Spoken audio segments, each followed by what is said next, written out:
Good evening to you, everyone. Welcome to another edition of Road to Etoudi. It's our utmost pleasure to have you in another edition of this program where we bring on board experts as well as journalists to come and talk about the 12th of October presidential election.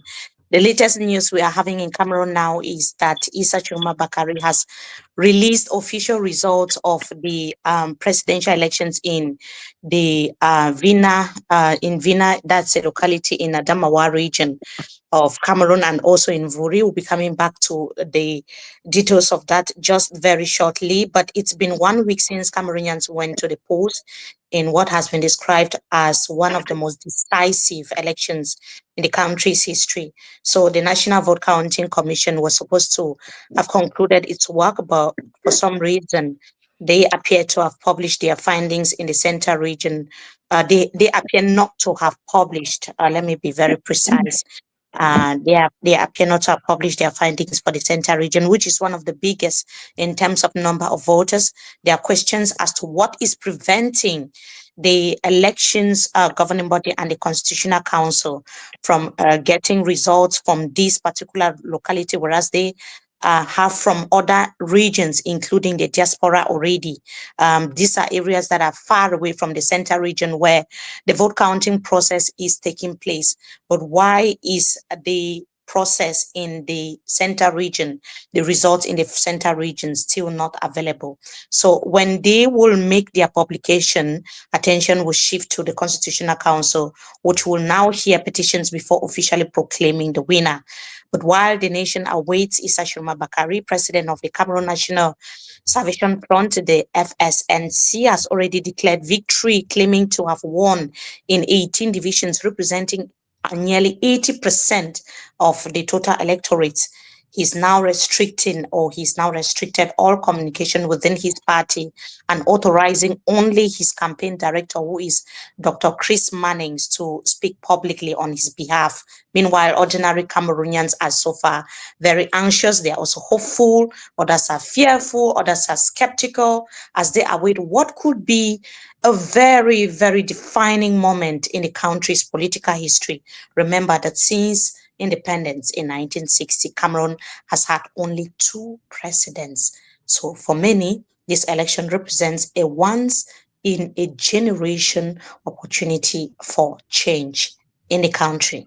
But today, I'm not going to be doing that alone. I'm going to be accompanied by a lady and a gentleman. They're already here on standby. Sandrine Yamga, our colleague, and also Bernard Ngalim, our colleague as well. Hello, Bernard. Hello, Sandrine. Hello, bonjour. Bonsoir. Bonsoir, Bonsoir. Mimi. Bonsoir à tous. Merci à vous d'être au rendez-vous. On vous le disait il y a quelques heures, beaucoup de sujets encore à éplucher autour de l'élection présidentielle du 12 octobre dernier. Et comme on le voit, les jours ou les minutes passent très, très vite. Et puis, on est presque au bout de la publication officielle des résultats par le Conseil constitutionnel. Mais dernière nouvelle, comme Mimi l'indiquait il y a un instant, c'est que Issa Tchiroma Bakary a commencé à publier ce qu'il estimait les résultats qui sont sortis tout droit des bureaux de vote.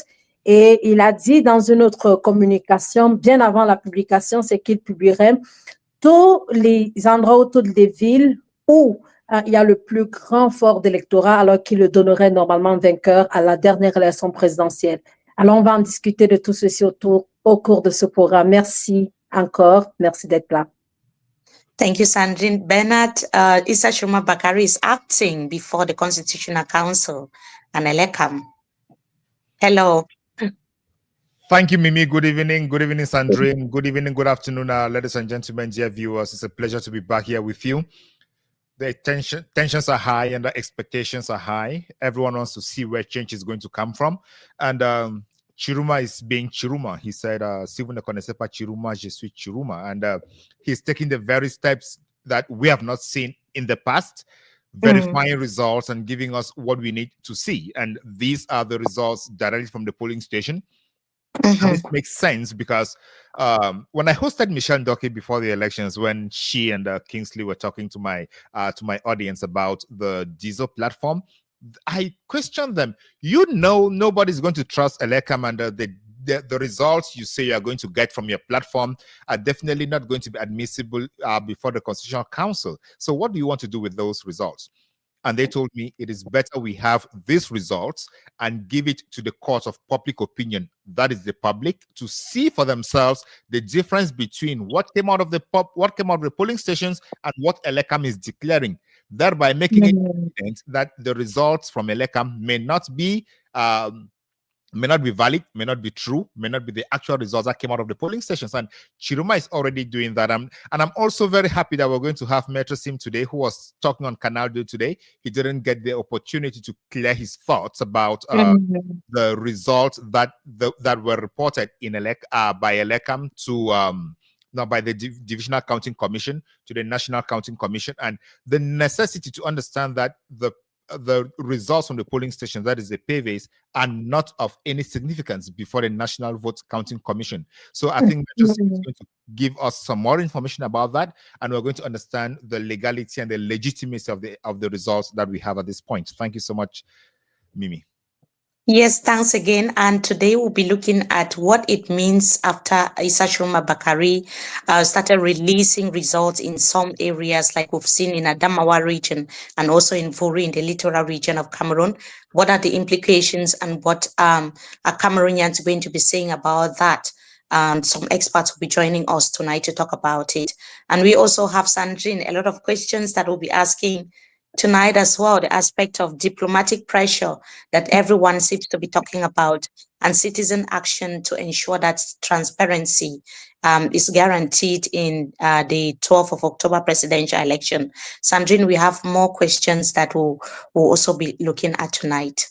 Il y a énormément de questions à se poser parce qu'il y a quelques jours, on évoquait déjà les questions autour de la fraude, autour de la transparence. On sait à présent que la Commission nationale de recensement de vote est presque à la fin de son travail, mais on s'interroge encore et on se demande pourquoi est-ce que jusqu'à présent, la ville de Yaoundé ou alors la région du centre n'a pas encore été explorée. Ça donne quand même à s'interroger lorsqu'on sait que la commission siège au Palais des Congrès, qui est à Yaoundé. Et donc, normalement, on se dit que les premiers procès-verbaux qui devaient être sur sa table, ce seraient normalement ceux qui sont autour de Yaoundé. Alors, ça donne à s'interroger sur le travail de la commission. On sait également qu'il y a quelque temps, le représentant de M. Issa Tchiroma Bakary, qui était M. Issa, voilà, à cette commission, a arrêté de suivre les travaux, estimant que, je pense qu'on en parlera avec Maître Sim dans un instant, refutant la façon de travailler à ce niveau de recensement des votes. Alors, je pense qu'il y a énormément de questions sur lesquelles on va se pencher tout au cours de cette émission. Yes, and also, Bernard, I think that other than, the what is eventually going to happen if the final results announced by the Constitutional Council do not reflect the votes from the ballot box, we also have more questions to ask tonight. Absolutely, and that boils down to the legitimacy of the whole electoral process. I discussed with an elections expert yesterday on my platform, and he's going to join us in a moment. He worked with Elecam in the past, and he's an international elections management expert based in the United States. He works with all elections management bodies across the world, and he's very knowledgeable on these issues. At the end of our podcast, he gave a warning. He said, if the National Vote Counting Commission's job does not end in a way that everybody is satisfied, and especially the representative of Issa Tchiroma Bakary's party in that commission comes out feeling that what was done was justice, was legitimate, Cameroon may be moving towards a cliff. And he's not saying this only because he's a Cameroonian. He's saying this because he has observed elections throughout the world. His depth of knowledge is not questionable. Nobody can question his depth of knowledge. I actually shared the podcast, and many of my friends who are lawyers, professors of law, professors of political science are commending his contribution in that podcast. They say it is deep, it is reflective, it is educational, and it is insightful. So at this point, all eyes are turned to the Vote Counting Commission and to the Constitutional Council, because the stability, the safety, and the durability of Cameroon lies in their hands. Cameroonians across the board believe that Issa Tchiroma Bakary won the elections. So if what comes out of that commission does not reflect what Cameroonians are thinking, Cameroon may be on the precipice of chaos, and that is what nobody wants. And above all, also the future of the country lies in their hands. It's so great to hear that a lot of people are looking at, they're bold enough to say what could potentially happen in Cameroon if the will of the people is not respected.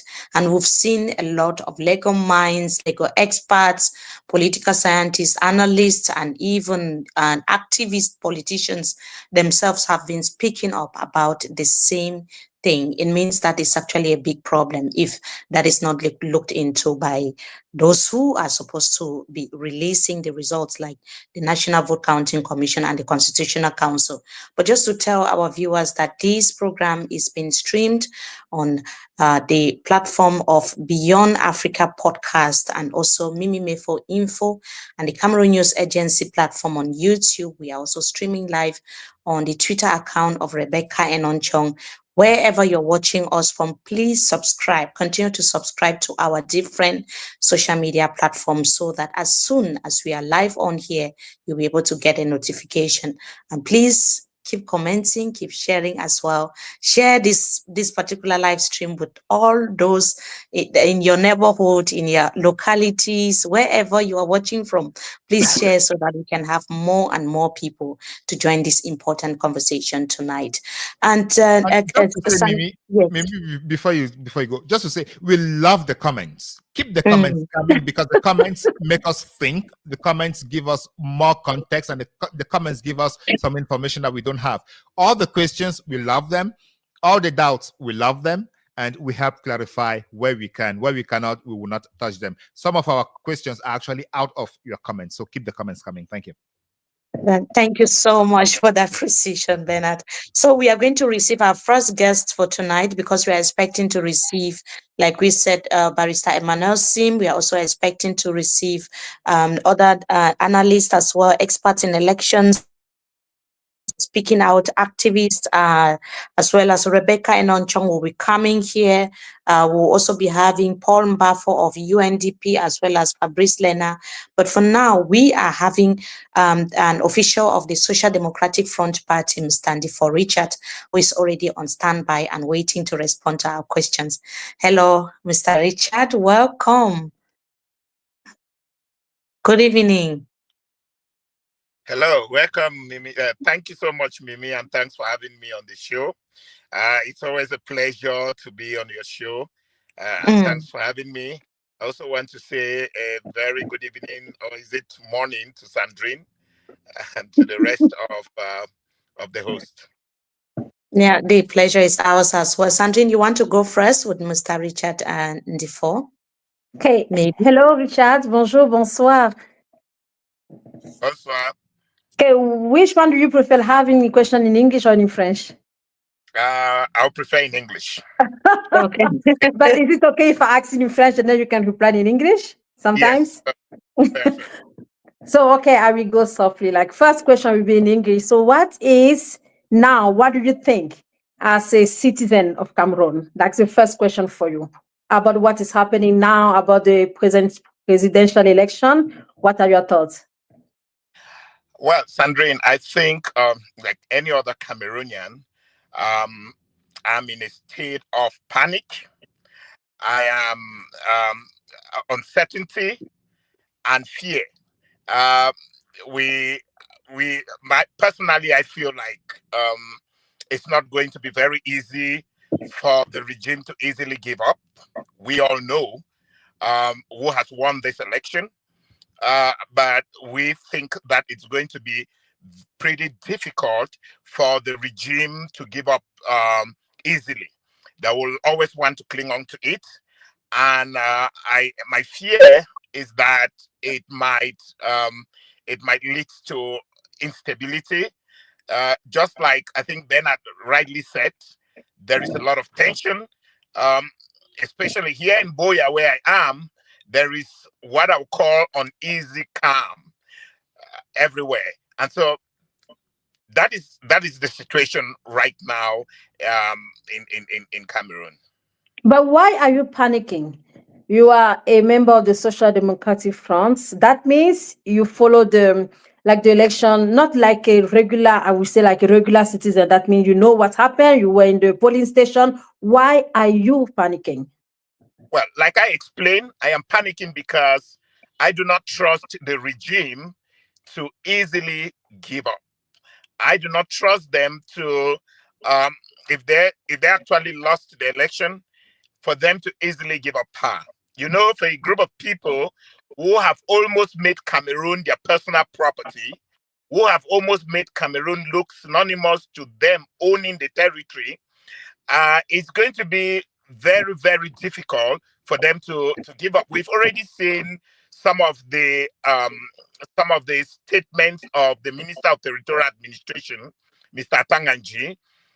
When you read his statement, that doesn't sound like a statement of somebody who is even doubting whether they are going to still remain in power or they are going to be out of power. He talks very comfortably as if he is already very certain that they will still be in power after the declaration of the result.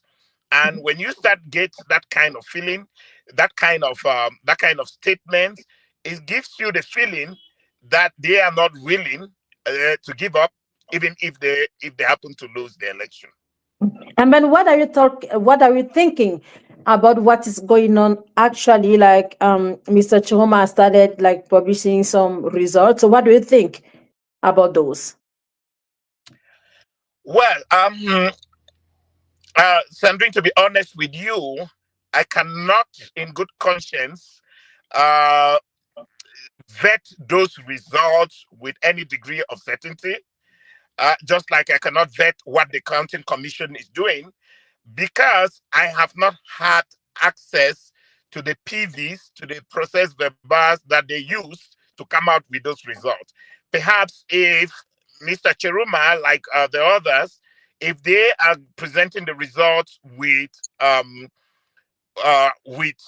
evidence, the PVs and all of that, which is what I would have encouraged someone like Mr. Tchiroma to do, because what the regime does is that the regime always question how credible is your data, and so to deprive them of that argument, it would have been a great idea if he published those results alongside with the evidences, that is with the PVs. I know those PVs are many. There are so many of them, and it becomes a little bit difficult to put all of them together. But if he has those results, it means he has those PVs too. And so ça veut dire que vous ne croyez pas en ce que M. Tchiroma dit? Ou est-ce que vous ne croyez pas à ce qui va venir de la Commission nationale de recensement de vote? Yeah, what I'm saying is that he has not told us how he got those results. So I cannot just see the results because he published them and I vet them 100% as correct. Just like we are doubting what is coming out from the National Vote Counting Commission, it is just but normal that we may have some doubt with any other results that do not follow with strong evidence to suggest that those results are credible. But si vous ne croyez pas, M. Tchiroma, vous ne croyez pas aux résultats de l'élection Cameroun ou de la Commission nationale de recensement de vote, qui est-ce qu'on doit croire? Vous êtes quand même militant du SDF. Yeah, that's a very good question. Again, I want to believe that the results that are vetted by all the parties, because what we should understand is that we have the Divisional Vote Counting Commission, like we are talking about Wuri. There is the Divisional Counting Commission at the level of Wuri, and then before it gets to the National Vote Counting Commission. Now, what I would like to know is whether the result, whether it is the one from the National Vote Counting Commission or is the one that Issa Tchiroma is presenting, if they align with what the Divisional Vote Counting Commission is presenting as the result in that division. Yes, but what I wanted to come in here quickly and just say is, and officially tell everyone watching, is that Issa Tchiroma Bakary is publishing them with the PVs. because these clearly, are the PVs on screen already. yes, he is publishing all of the results with the PVs because he had clearly announced that he had access to the PVs. You can see these are the PVs on our screens as well. So he's not just publishing the results. But Mr. And for Richard, I've been seeing you being very vocal on your social media platform. You've made posts saying a national disgrace, and you've also said things like Cameroon has suffered decades of silence and manipulation. This time people are watching. No more stolen mandates, no more coronations. Every vote must count on, and every a voice must be heard. But these statements are coming after the Social Democratic Front chairman, Honorable Joshua Osei, and presidential candidate, conceded a defeat, though he cited irregularities. So when you are talking of national debates and the fact that the people's votes must be counted and that we shouldn't, it's not going to be a coronation, what exactly do you mean? All right. What I mean, and I would like to make this clear, that this is not just about the SDF. Yes, I had a candidate during the presidential election, which was Mr. Joshua Osei. We did poorly in that our performance was not good. That is something we must admit. The national chairman has admitted that we lost the election, but then we also need to admit that this is about democracy. This is about the survival of democracy in Cameroon. It's not just about the SDF. And so if actually Mr. Tchiroma won the election, he should be given the chance to govern. That is my point. My point is that what I am seeing coming out from the different regions, more specifically from the Northwest and Southwest region, they are alarming. They are embarrassing. Those are the things I call national disgrace. Because I don't see how, in good conscience, anybody would tell me that participation in a war-torn area is up to 90%, and then in areas that are very peaceful, we are having participation rate of 54%, of 50%, and all of that. It doesn't make sense at all to anybody. And then some of the numbers that we are getting, there are polling stations that we have even some of our observers in those areas claiming that there were nobody actually voted in those areas and that the places were actually deserted. But we are hearing numbers going up to the thousands of people who have voted the CPDM. So those are the things that make those results from those regions, they are very, very doubtful. Not only doubtful, they are alarming. So yes, Mr. For Richard, before Bernard comes in, I just wanted to find out from you because you say that it's a national disgrace and that it shouldn't be a coronation anymore. People are tired of what has been there, which implicitly means that is the ruling CPDM. It means that the CPDM has to give way to the opposition, and it should be one of the opposition parties that took part in the election on the 12th of October. Can we specifically know which opposition party you are talking about, since you have clearly said the SDF did not perform well in the election? Are you talking about Issa Tchiroma Bakary, or is there any other party? And is it your personal position or the position of the SDF? All right, Mimi, let me first of all clarify to say that when I say that there's not going to be any coronation, what I mean specifically is that in the past, we have seen that Biya has simply been coronated. He has never won an election, so to speak. He has simply just been coronated as a king. And what I'm saying is that such a coronation is not going to take place again, irrespective of who is it. It doesn't matter if it is the opposition or the ruling party. Whoever wins should be the winner. That is the point I'm raising. Now, when we get to the point of, when my conviction, like those of many others, but again, I want to be clear, I do not have any evidence to back my conviction, but from the trends and from what we are seeing, I have a strong belief that Issa Tchiroma is performing great. But again, I don't want to make any definite conclusion. But my own observation is that Issa Tchiroma is doing perfectly great. And then when I thank you, Mr. Ntifon. Yes. Mr. Ntifon, thank you for that. Does that mean that the chairman and the candidates communique was not communicated within the party, or how did the party arrive at the conclusion that the chairman lost the elections? Yeah, well, I think in that communique it's clear that from our own internal polls, from our own internal tallies, we have seen that we do not have any path to victory. We do not. So have from your own internal tallies, the SDF chairman OC does not have any path to victory. Who has a path to victory from your internal tallies? Well, Bernard, like I said already, I don't want to talk about the internal tallies. You are already talking about it. Why don't you just take it to the end? No, I do not have the mandate to talk about the tallies, the internal tallies. I have a limit to that. I can only talk about what that sounds like the SDF not wanting to be transparent with what they have. If the SDF has data that shows that they lost, they definitely have data that shows who is leading according to their tallies. Why shouldn't the SDF help Cameroonians with that data? No, it is not obvious, Bernard. It is not obvious that if you have data that shows that you are losing, then automatically you should have data that shows the it is obvious that if you have data that shows that you are losing, from that particular data you know your stand. So from that particular data you know who is first, second, third, fourth, or fifth. So what is the position in the SDF tallies according to who is leading the polls right now? What I can only tell you, and before I even say that, what I can tell you is that Issa Tchiroma and Paul Biya are the two top contenders. Those are the two top contenders. That one is very clear.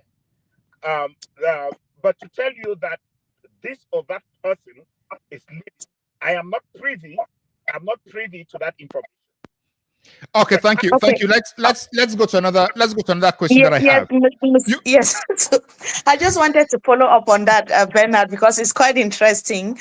Sorry for interrupting, but if the results are officially released, Mr. for Richard, I know you as someone who I've always known you as someone who stands for what you think is right.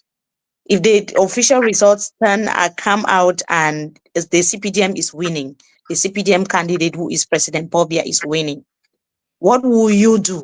What will you do? Let me talk about you first before the SDF, because you're here on individual capacity. Exactly. And that is what I wanted to make clear to Bernard, that I am here as for Richard.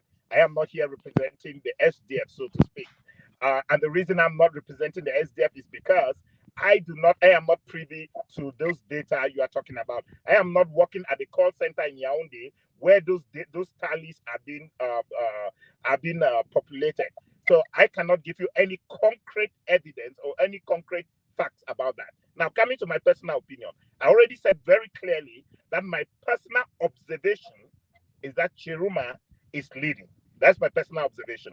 I was around Boya here. I was moving from one police station to the other, and I saw all what was happening. Then again, the simple fact that we have the result from the Northwest and the Southwest with alarming figures, unrealistic figures, I can already start feeling like whatever will come out from the Constitutional Council is not going to be the will of the people. And I do not think personally, conscience, I am going to validate those results. Bernard. Yeah, thank you so much, Mr. Ntifon. I just wanted to follow up on your statement about the voting in the Northwest and the Southwest. You are scrutators, or your polling agents, or your party representatives have told you that the reporting we are seeing does not represent what actually happened. That's the number of voters. Does your party have any PVs, any result sheets that they can put in the public domain for us to appreciate this? Because I am from Bui. I see the results from Bui. I know what is happening in Kumbo. That 16,000 people cannot go to vote in Kumbo or in Bui division. So can we have that, the data from the SDF at least? Can you request that from your party to put that in the public domain? Well, I believe that the party can do that. But again, I do not want to speak on behalf of the party. Yeah, please. After this podcast, could you go to your party and say, Cameroonians through this platform are asking for that data? We need to see it. Absolutely. I promise you, I'm going to do that internally. I'm going to ask that within our next forum. I'm going to present this in that forum. And in fact, I've been doing so. I've been receiving the same comments you are talking about. And when I got those kind of comments, I forward them directly into our next forum, and hoping that whoever is in charge of that is going to respond. But just to make it clear that I am not part of those who are doing the tally, and so therefore it will be unfair to the party for me to be speaking in that capacity. We respect your honesty about party representation, and we want to keep that very mindful of the fact that you are not speaking for the party. You are speaking on your own recognizance, but still, you know what is happening in the party. Thank you. Okay, just a question about it, Richard. Alors, est-ce que c'est une démarche que vous pensez que tous les partis politiques devraient faire en ce moment? Ça veut dire qu'on est dans un moment un peu critique où la Commission nationale a des résultats, où des personnes estiment que cela vient des Cameroun, ces résultats auraient été falsifiés.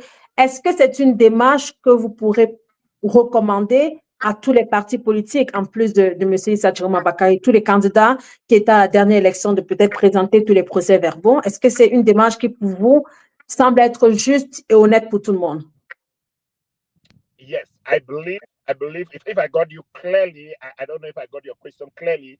I'm sure you're trying to find out if it is right for the candidates to put out the PVs the result at their disposal, to put it out there in the public domain. Absolutely. Yes. All right. So what I will tell you is that personally, I feel that it is an obligation for these parties and for the purpose of transparency, because we are living in a context where it is shrouded with a lot of distrust. It's shrouded with a lot of fear and panic, like I mentioned.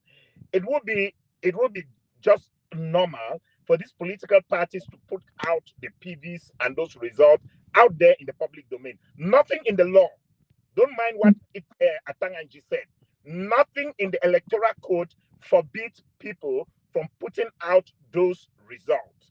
And so therefore people are free to put out those results. The only thing that the electoral code says is that it is only the result from the Constitutional Council that is going to be official, or that is going to be officially recognized. But then it does not deprive people, for the purpose of transparency, to put out the result at their disposal. Okay. Bien, alors aujourd'hui, la position du SDF, comment est-ce que vous l'entrevoyez? Est-ce que le SDF devrait prendre position sur tout ce qui se passe encore autour de la présidentielle? On sait que M. Joshua aussi a déjà reconnu que les résultats ne lui étaient pas favorables. So, qu'est-ce que vous pensez que le SDF devrait faire dès maintenant? Well, again, what the best I can tell you is that the party chairman has taken a position. It is not going to be fair for me to be making any contrary statement from what my national chairman has said. So that means you have something in your head that might be the contrary of what he said? Of course, I have my personal position, and I've already made my position very clear. But is there a way that you can share it within your party? Of course, I'm doing that. And one thing you should understand is that the SDF is a very open political party. The chairman does not decide everything, and so therefore, within the party, the communication is going on. We are having the discussions, and we are trying to see how we can strategically communicate the position of the party. Mm-hmm. Yes, Mr. Andy, for Richard, I know that you said you are not here under the capacity of the the Social Democratic Front Party. But I just have a question. Please feel free to tell us that you cannot respond if it's not a question that should be answered by you. That the question that I had was the vote counting process officially is over, according to the latest information that we're getting from Yaoundé, because when we started this program, Sandrine, I remember we were saying that the process was still ongoing. But the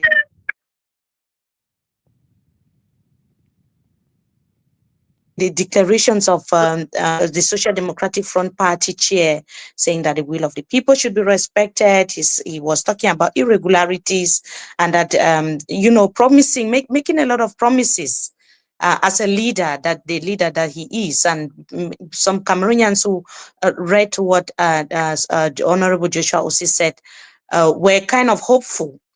Do you think, because you're promising that the SDF will do something, you talk with the other party members and officials to see what to do. Do you think that the SDF can stand its ground based on what the party saw on the field on the 12th of October? I mean, in terms of the results, will the SDF be able to stand alongside the people to ensure that their votes are respected? Is that something that you can guarantee the thousands of Cameroonians watching tonight? Most definitely. The SDF, even from its slogan, says power to the people. And we are going to stand on the side of the people, irrespective of what. The party is going to stand on the side of the people. They are going to stand in defense of the right of the people's voice to be respected. And so that is something that is not up for any debate, not even within the party. And this is not about, it's not about an individual, it's about the party as a whole. We are going to stand with the people and uphold the voice of the people to be respected. And before Bernard comes in, Sandrine, I think there's also another question around this vote counting commission that has now ended. When you say that the SDF will be able to stand with the people, when is that going to happen? When are we talking about? When is that going to happen? Is it now, or tomorrow, next week, or after the publication of the results? Mimi, you realize that we have already filed petitions in the Constitutional Council. And the reason for that is because of some of the reason is to call for cancellation of those results, especially those in the Northwest and Southwest region.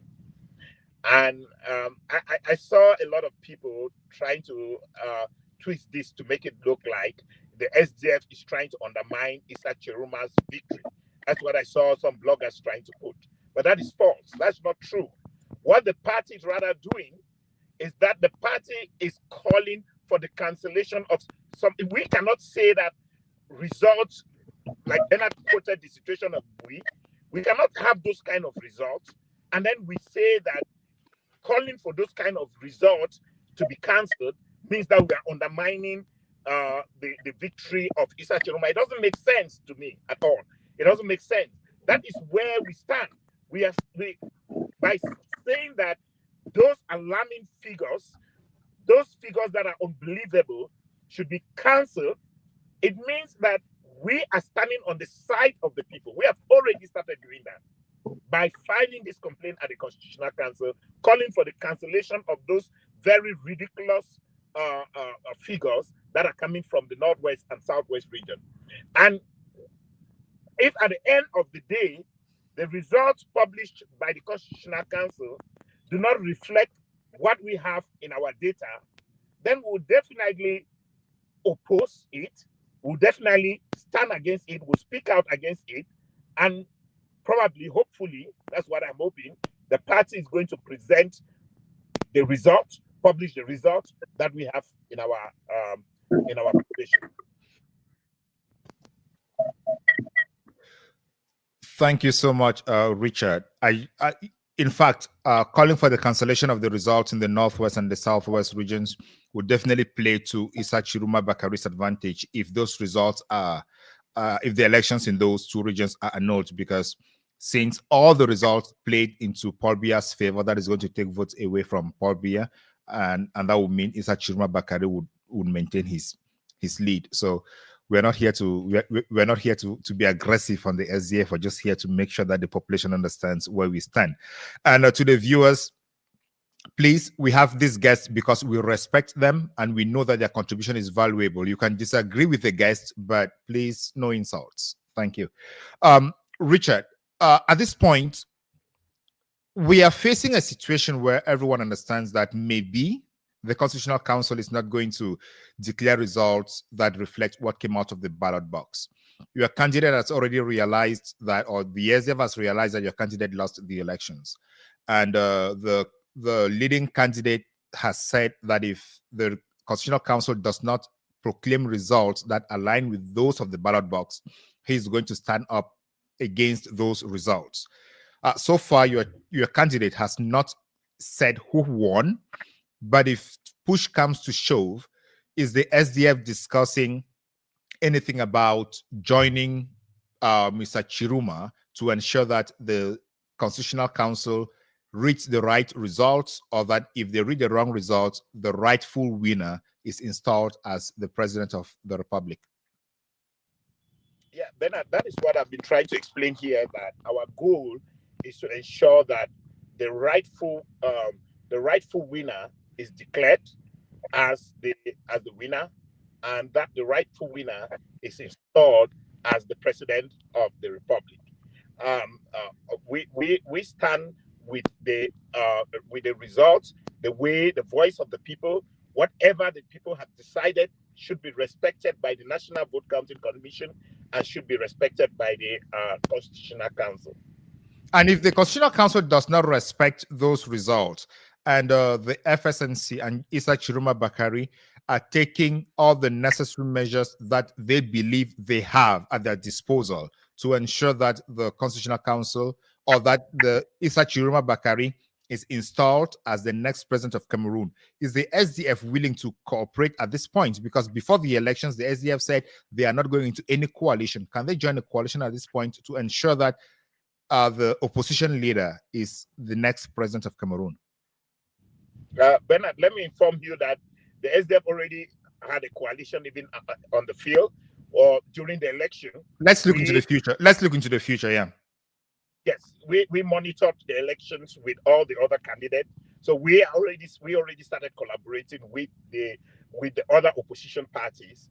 Again, we are willing to stand by Issa Tchiroma. If Issa Tchiroma is actually the winner, if he's actually the voice of the people, and the Constitutional Council ends up not declaring him as the choice or as the winner, we are going to stand with him to defend his victory. All right. Before Sandrine comes in, are you on the scale of 1 to 10? Where do you stand on the fact that the Constitutional Council can actually declare the person you believe is the winner, that is Issa Tchiroma Bakary? What is your trust for the Constitutional Council? 1 on 10. 1 on 10. So by this, we are expecting that you are lobbying your party to support Issa Tchiroma Bakary to fight for his victory. Is Absolutely. that a point? All right. Thank you, Sandrine. Question pour vous, Richard Difo. Quelles seraient pour vous les réformes que le SDF devrait prendre dès maintenant? Il y a eu beaucoup de discussions et je me souviens, on a eu une discussion avec M. Joshua aussi sur cette plateforme et il a affirmé qu'il avait beaucoup de stratégies, il savait quoi faire parce qu'ils sont habitués au terrain, à l'élection présidentielle, mais ça semble ne pas avoir fonctionné. Quelles pour vous seraient les bonnes réformes, les bonnes décisions que le SDF doit prendre pour les échéances futures? On a les municipales et législatives qui arrivent bientôt. Yes, Sandrine. I think the very first thing we need to do, that I believe we need to do as soon as possible, is for the National Executive Committee of the party to meet as soon as possible. During that meeting, it is my hope that the members of the National Executive Committee are going to look each other into the eyes, be frank to each other. We evaluate what went wrong, what we failed to do, what we would have done differently. We evaluate all of this, and then we adopt recommendation moving forward. But do you actually believe of the chances of the SDF, like in like political map in Cameroon? Yes, I think that I hope and I believe that immediately after our evaluation, the SDF is going to have a rebrand. SDF is going to rebrand itself. It's going to completely adopt new strategies, new approaches in the way it does things. I think I must be honest with you to tell you that the result is a punishment to the party. The result is it's something that I should be telling you, but it's something that's obvious that the electorate have told us that what we were selling was not what they needed. And so then we need to go back to the drawing board and look at each other into the eyes and ask ourselves, what are we going to do next moving forward? And I think that we have some very great minds in the SDF, and I believe that these great minds, they're going to sit down and come up with some wonderful strategies that is going to rebrand the party. But what I know for sure is that the SDF after this presidential election is never going to be the same SDF again. Pensez-vous que le SDF doit regretter, est-ce que, je ne sais pas si je dois dire son attitude ou son comportement, avant, ça peut sembler être des mots un peu durs, mais est-ce que vous pensez que le SDF doit regretter de n'avoir pas voulu faire coalition avec les autres partis en liste lors de la présidentielle dernière?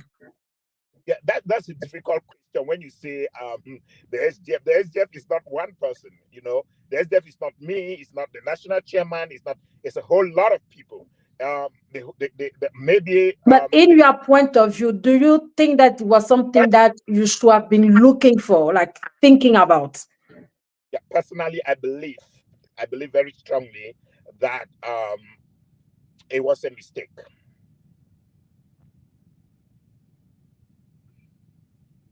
Clearly.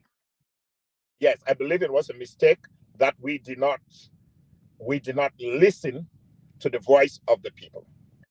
We need to be humble. We need to be humble to admit this mistake if we have to move forward. Mm-hmm. Okay, so that means it's something that you might have as a discussion in the NEC, like in the SDF, to think about.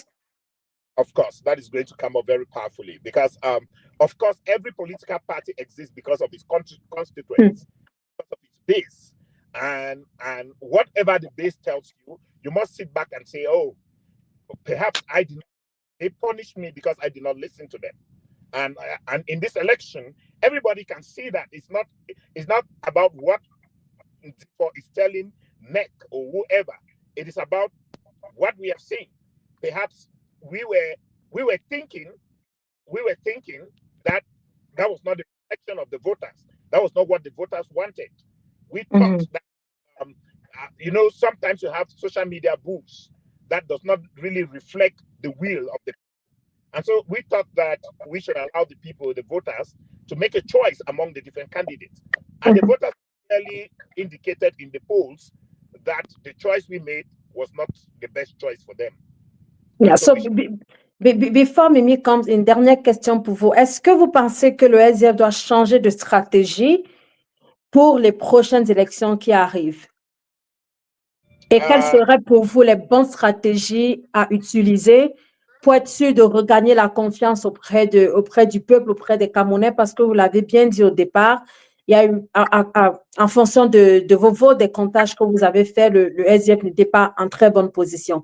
Qu'est-ce que le SDF doit faire dès maintenant pour essayer de regagner la confiance des Camerounais à leur accorder encore des votes? Parce qu'il y a des places pour des mairies ou pour l'Assemblée nationale qui seront en jeu très bientôt. Yeah, Sandrine, I earlier explained to you that I come out here on a platform like this to start telling you what the SDF is intended to do and all of that because. But if you have to suggest, okay, let us put it that way. If you have to suggest something. All right. If I have to suggest to the party, like I said, the first thing will be for the party to start listening to its constituents. Start paying attention to what the constituents want. That is number one.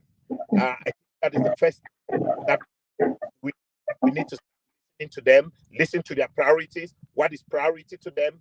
And politics is more or less like a business. If you are selling what your clients do not like, they will never buy it. And so therefore, if your clients say this is what we like, we should start listening to them and know what they want and say exactly what they want to them. I think personally. Yes, Mr. Andy, for Richard, just before we conclude, because our next guest is waiting, and Bernard will have to come in quickly and introduce our guest. This might be an opportune moment for the Social Democratic Front Party to also, change a lot of mindset. I mean, change a lot of things, and how it is. I don't want to be pessimistic, but I'm looking at how people are reacting and what people are saying. And given that you've kept insisting that the will of the people, what the people stands for, is what the SDF stands for, because the power goes to the people, we have to also take into consideration what they are thinking and what they are saying. Do you think that this might, I mean, I'm not talking about after or next year or the municipal and legislative elections. I'm talking about this particular election, because this is something that is so dear to Cameroonians. For the first time, they have some sort of hope that something can change. Do you think the SDF will be able to seize this opportunity to make a difference in the country's political landscape and stand out from all the other political parties and listen to the people and do something different? Do you see this happening? Yes, that's what Mimi, I said. The SDF is going to do what is right. What is right in the interest of the Cameroonian people, what is right in the interest of Cameroon as a whole, and what is right in the interest of the party. But first of all, what is right in the interest of the Cameroonians themselves. And so, trust me, the SDF is going to stand on the side of the people. Thank you so much, Mr. Andy. For Richard, do you have any final words, maybe for Cameroonians who are still very skeptical about the electoral process? I mean, just briefly before we go, what is your final message to Cameroonians? And also thank you, because you really had to struggle to be where you are to communicate with us tonight. But do you have any final words for Cameroonians before we go? I just want to encourage Cameroonians to be calm, to be patient, and but also to be vigilant and see what comes out. If what comes out is not satisfactory to them, I will also encourage them that they have a right to protest. Protest all you want, but I will pray you not to be violent, because when you become violent, it works against the same against your cause. So my wish is that Cameroonians, if they are not satisfied with what come out, they should peacefully protest as much as they want to protest. Millions of Cameroonians can come out and protest, but that they should stay peaceful in their protest. Thank you so much, Mr. Andy, for Richard, and talk to you again. Bernard, I know that you're supposed to continue right now, but I just want to acknowledge that we received some support from Professor CH. We can see that you supported us, Bernard, Sandrine, and myself via the MMI YouTube platform, and we want to really acknowledge and thank you for that. We don't get to see that very often, and we just want to appreciate that. You thought about us, you thought about the three of us hosting this program tonight, and we just want to say thank you. I don't even have words to say, but thank you so much. Bernard, the floor is yours now. Thank you so much, Mimi. Thank you so much to all those who are chipping in the support. And Mimi is mentioned the three of us, but behind us is a whole team of people who are working Yes. tirelessly to make sure that these images are moving on and off. And We will welcome share the back copy. to the studio. Yeah. So Yes. to the back team, thank you so much for letting this happen. Yeah. All right. Thank you so much. Ladies and gentlemen, you are on the Mimime for Beyond Africa and CNA platforms where we are giving you updates on elections in Cameroon. We are bringing in key actors, key stakeholders, and experts who understand what is happening in Cameroon's electoral process. We are now going to receive Mr. Henry Oben. Mr. Henry Oben is a former ELECAM official, and he is now an international elections observer. He works from the United States, where he coordinates elections and training of election management board officials throughout the world. He observes elections and prepares people or prepares countries to transition from bad democratic governance systems into good democratic systems. I had an awesome conversation with him yesterday. He's somebody I've known for a very long time. I had an awesome conversation with him yesterday. We've received many commendable comments about that conversation, and people really wanted to hear from him about Cameroon's electoral system. Before we dive into the questions, let me let Sandrine and Mimi welcome you to the platform, Henry. Hello, sir. Welcome. Thank you for being with us tonight. Thank you, Mimi. Thank you very much. I've been following your programs. So many of them are very interesting programs that you got there. Merci. Thank you. Bonsoir et bienvenue à vous, Monsieur Henry. Merci, Sandrine. So thank you and welcome to this platform, Henry. We had this conversation yesterday, and before the conversation, the final vote counting commission had not concluded their report. We've just received reports now from CRTV Web on X platform that the Central Region and the diaspora that were pending have already rounded up. So what are the next steps? What should Cameroonians be expecting after the constitution, after the counting is ended? Thank you again, Bernard. The National Vote Counting Committee will have to make their reports to the Constitutional Council, right? And by now, the Constitutional Council must have been working on every petition that they have received, even before the report from the National Vote Counting Commission comes in. So now it's just to look at the report from the National Vote Counting Commission, any petitions, and decide if the petitions are receivable or not, and inform the parties on the dates of the hearings. I think that should take less than 5 days. So that's what is expected now. Yeah. For the Constitutional Council to meet in plenary and start discussing the petitions that they have received. Does that mean ELECAM is already out of the electoral phase? Well, ELECAM is not out, because even during the petitions, ELECAM will still be caught up, right, to respond on certain questions that may be posed by the Constitutional Council. So for now, within this period, the ELECAM lawyers are also putting together. They must have received the petition that have been sent to the Constitutional Council, and they're also putting up their arguments as well. Okay, Mimi. Yes, I was muted. Sorry about that. So I just wanted to come in to ask. We've seen. We know that you have a lot of experience when it comes to elections, and particularly with the case of Cameroon. I wanted to find out why you think that so many staff of elections Cameroon, because since the start of this week, we've been talking about electoral fraud that we witnessed in different regions of Cameroon. Why do you think that some of the staff are involved in election fraud? Is it a political pressure thing, or is it just corruption that is has always been a big problem in Cameroon, or is it out of fear? Well, the first I would say is fear.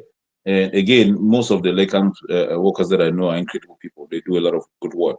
But I would say it's pressure and fear, because sometimes it goes beyond their control, right? It goes beyond their control. Sometimes it involves families. Sometimes it involves threats, and so sometimes it's just things that they themselves cannot actually control.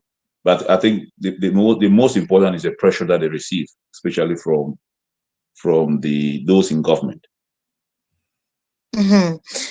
And also we saw a lot of, When you say that it's out of fear, do you mean that there's where's the fear coming from? Is it from the government side, or is it from Elections Cameroon side, or what is the end game? It's mostly from government. You know, Mimi, in the US and most of these developed democracies, you have workers' unions, right? Where a worker can go and complain and be defended.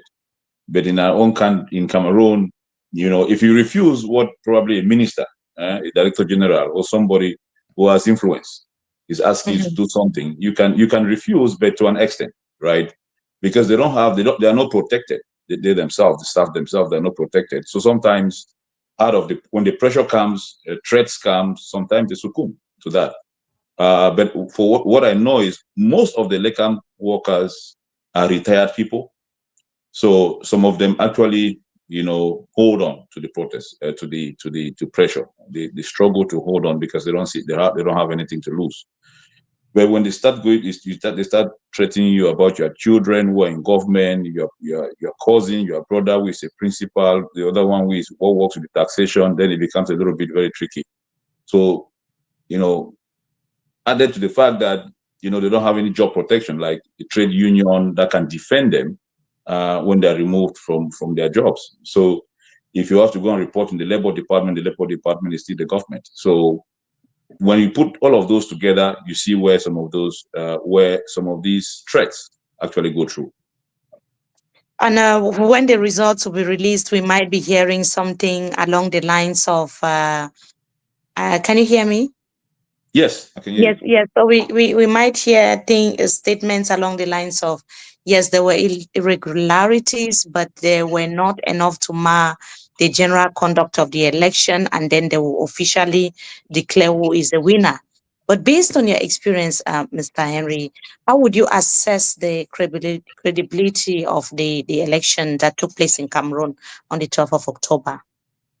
Well, you have different ways of assessing it. You can assess it based on what the citizens themselves are saying, the voters themselves. You can assess it from what the embassies in Yaoundé are saying.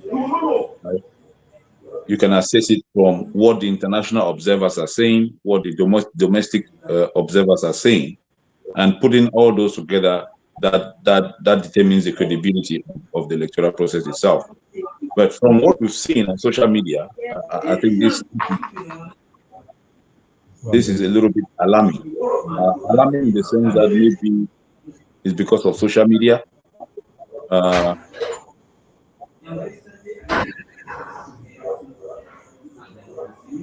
you there? Can you hear us? Yes, I can hear you. I'm Okay. hearing some noise in the background. That's why I paused a little bit. So again, what I've seen on online, on social media, on Facebook, you know, there's a high level of fraud in some areas, and the numbers at times, especially in the English-speaking regions, where you have people saying that only less than 200 people were there at the polling station, and they told the result comes out to be about 4,000 people. That's very problematic, right? Now, when it comes to the international community, especially with the African Union, they will send 2 people in the Northwest region, and the 2 people going to the Northwest region will end up in Bamenda, and will not go to Jakiri, will not go all those areas where those complaints are coming from. Same thing in Boya, they will end in Boya and probably drive to Kumba, Olimbe, and back to Yaoundé. So some of those things they will only filter them from social media and see what is happening on social media and try to verify the credibility of the sources on social media. That's why sources like you, maybe, are very important. You may not know, but I'll tell you that if you have Commonwealth observers in Cameroon, the EU observers in Cameroon, African Union observers, the areas that they cannot go to, they will count on a report from credible media sources like yourself to know what is actually happening there. And they will put it in their report that we did not go to this area, but from credible sources, this is what happened in these areas. So some of those things, social media has given an opportunity for international observers, even domestic observers who may not reach to those enclave areas, to actually report on things that they have seen on social media from credible sources. So overall, to me, I have not seen all the results. Like we made the statement you used that what may be reported will be that, yes, there were irregularities, there were malpractices, but they were not to the extent that they will impact on the overall results. That's things that we do as election observers, as election practitioners. But again, it's about the numbers. It's about the numbers. For us to do that, we look at the numbers first. If, for instance, you're covering 18 divisions that make up 75% of the voting population, and then you have irregularities in, say, 30% in those areas, then it becomes very problematic. Then that statement will not hold there, right? So you always look at the probabilities of that statement to be true before you use it. So to me, I would say, based on what I've seen, that it would be very unlikely that such a statement will appear in any report. Okay, toujours basé sur votre expérience avant que Bernard arrive, comment est-ce que vous pourrez comparer le processus électoral tel qu'il se fait au Cameroun et ailleurs? Well, the process in Cameroon is the same, almost the same like any French African country. Okay, in Togo it's even worse, right? In some other countries it's even worse, but in some other countries like Senegal, it's a little bit transparent. Transparent because the international community is investing a lot of money in civil society in Senegal. They are doing the same in other English African countries like Ghana, Kenya, but hardly would you hear the international community investing in the civil society in Cameroon, except for development projects. So there's a need for the international community to invest in the civil society in Cameroon to be able to monitor. I don't like the word, when it comes to citizen observers, I don't like the word observe, because when you're an election practitioner, when you say observe, it means you just look, you don't intervene. But when you're a citizen of the country, every election observer in Cameroon, who is a Cameroonian, can actually interfere. It means can come to the table and say, this is not right. So you are not an observer, you are a monitor, right? So there's a need for us to really come together and bring the civil society together. But from the process, operationally, you realize that ELECAM is very limited. The only part that ELECAM has a very important role is when the result sheets come back to the ELECAM office, right? And to make sure that the right amount of the right number, the right quantity of voting materials get to the polling station. That's the work of ELECAM. But from all other activities across the electoral cycle is done in commissions, and ELECAM is just a member or leading, right? So it's not like ELECAM has a full responsibility. ELECAM prints the voters list, yes, but the names come from a commission, the voter registration commission. ELECAM prints the voters cards, but the division of the voters cards is done by an electoral commission. So all of those things, ELECAM is a participant in it and plays a very critical role. But in a system where political parties actually doing their work, they have the funding, and that's where the government also comes in. They have the required funding. The system will actually be very, very good. But alors, vous affirmez clairement que l'ELECAM n'est ni indépendant ni transparent. Well, ELECAM, you can say ELECAM. No, I'm not saying ELECAM is not independent or not transparent. I'm saying ELECAM doesn't have the resources, it doesn't have the powers, even. In a normal democracy, in a normal functional democracy, where the electoral law has to be applied the way it's supposed to be applied, where political parties have the right funding the way they're supposed to have it, the system will work very well and will work transparent, right? But as we speak, it is so difficult for any political party to be able to send 80% representation in all police stations because they don't have the money. They don't have the money. They don't have the means. So before elections, you are blocked from holding meetings. You are blocked from traveling. So you don't have the means to even raise funds to be able to finance your own campaigns. You don't have the money to pay polling agents. But the ruling party has it. It has everything, right? Yes. So, Mr. Henry, I just want to come. Sorry for interrupting briefly, but we have Franklin Sonne Bayen, who's been covering these elections from the very first day. He has visited several regions in Cameroon. On election day itself, he was in the far north and also in the north.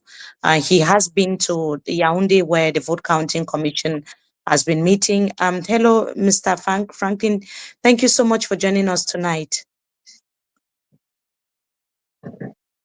You're muted, actually.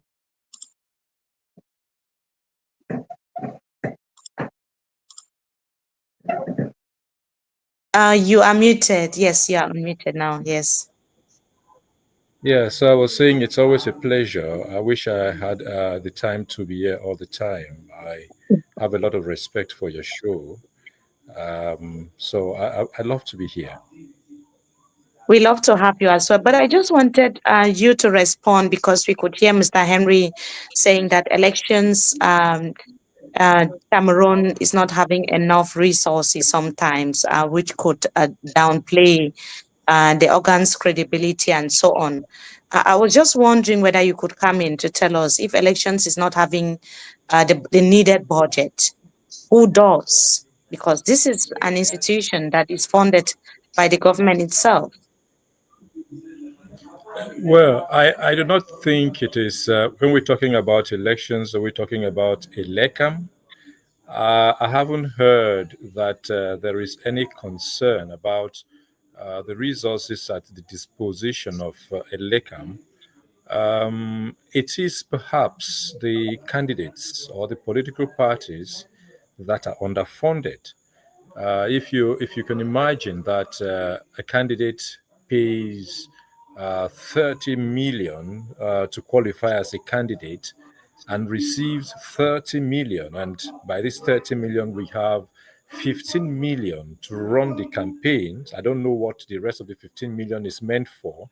Maybe to drink, to wine and dine with friends, because you need this money for the campaign, not after the campaign, and only half of it is given during the campaign. So you pay 30 million and get 15 million to run your campaign. I think that is where the challenge is. I do not think it is the level of Elecam. Elecam is funded by the government. I'm sure they have all it takes. They have all it takes for them to be able to be at every nook and cranny of the country at election time. It suggests that they have the means to be there.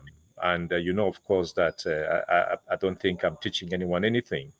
That Elecam is really not the organizer of the election. They are just a secretariat of the election. They handle the paperwork and hand it over to more competent institutions like the Constitutional Council and its the Vote Counting Commission.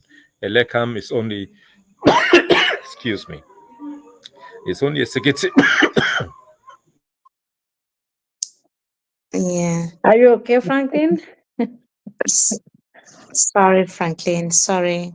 Are you all right? Because you're muted now. I'm You might maybe have to like drink a glass of Maybe water. That have a might help. I'm glass all of- right. I'm all right. We Okay. can carry on. Okay. Okay. I just choked. Sorry I about just that. choked. So yeah, I was saying I don't think this election, the issues with our elections in this country have to do with the means, material means. I think it has to do more with the will to do the right thing. It's not a question of the means. The means is there, I think.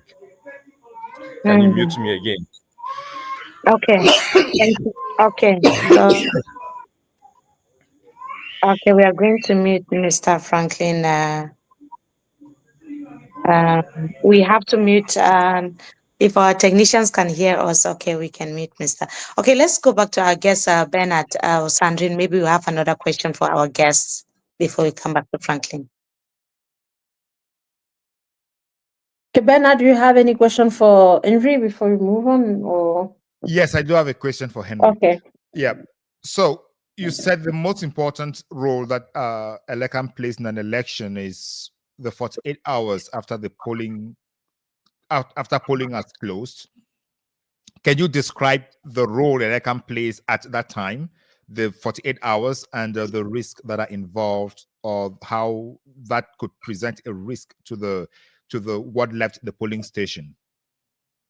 Yes, Bernard. But before that, let me say I've received a lot of Elecam delegations, right, here in the US. Actually invited them for different events. when I was talking about funding, well, not necessarily for ELECAM. The one thing that ELECAM faces is the delay of funding from the government to ELECAM. And in elections, timing is very essential. When I'm supposed to prepare my election calendar, you don't give me the money at the time that I need it. You are interfering in the process. You're interfering in the timing of my activities. Another thing that ELECAM is facing is the update of election technology. The lifespan of any election technology is 10 years. And we started voter BVR when 2012, 2011, late 2011, 2012 is almost 14 to 15 years. And so some of the equipment that I see using now to vote, to register people, and even used to produce cards is obsolete. You know, in one of my missions, they came here to find a way to assist them, for me to assist them for free. You know, that's to tell you that even though if you are not inside, you will not know that they are also facing financial difficulties, right? Now, coming to your question about it 48 hours. Why is that 48 hours is very essential? Because so many things happen. Again, when you hear that result sheets have been changed, they don't change result sheets in the divisional commission. They change result sheets from the polling station and within that 48 hours from the polling station. That's when everything happens. And I'll give you an example. Say Issa Tchiroma is leading in Kuseri by 4,000 votes. Two things can happen. One, because it's a one constituency election, it's a presidential elections, they can reduce the margin for Issa Tchiroma. Instead of 4,000 votes, they bring it to 250. Issa Tchiroma still wins. And those who are in Kuseri will see Issa Tchiroma won, right? But the other party will be trying to catch up the 250 votes from somewhere. And Issa Tchiroma will not be there to fight that vote. And those votes will come from the suburbs, from those enclave areas. So where Issa Tchiroma wins, I want to see what is the margin, right? What is the margin, especially in the urban areas? So ELECAM is critical at that point to ensure that what comes out of the polling station is what they transmit to the divisional commission. And so many things happen. It's either it can happen with the chairperson of the polling station before he gets to ELECAM. It can happen within ELECAM offices where you have ELECAM staff that are compromised. They can do that before it gets to the divisional commission. No vote, no tally sheet changes happens in the divisional commission. Rarely would you have that. So that is where the thing happens.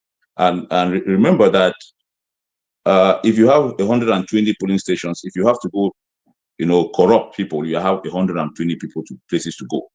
But when you come to the ELECAM office, you have just one place that you have to do everything. It means you are dealing with fewer people to be able to change things around. So, but if you have a credible ELECAM staff, then you have what comes out of the polling station goes to the divisional commission. But where you have those issues of corruption, many things can happen. So that's where it's very critical. So if I'm hearing you well, the party representatives at the polling station may not have a significant role to play because the 48 hours after the elections can change the election results? There is a possibility.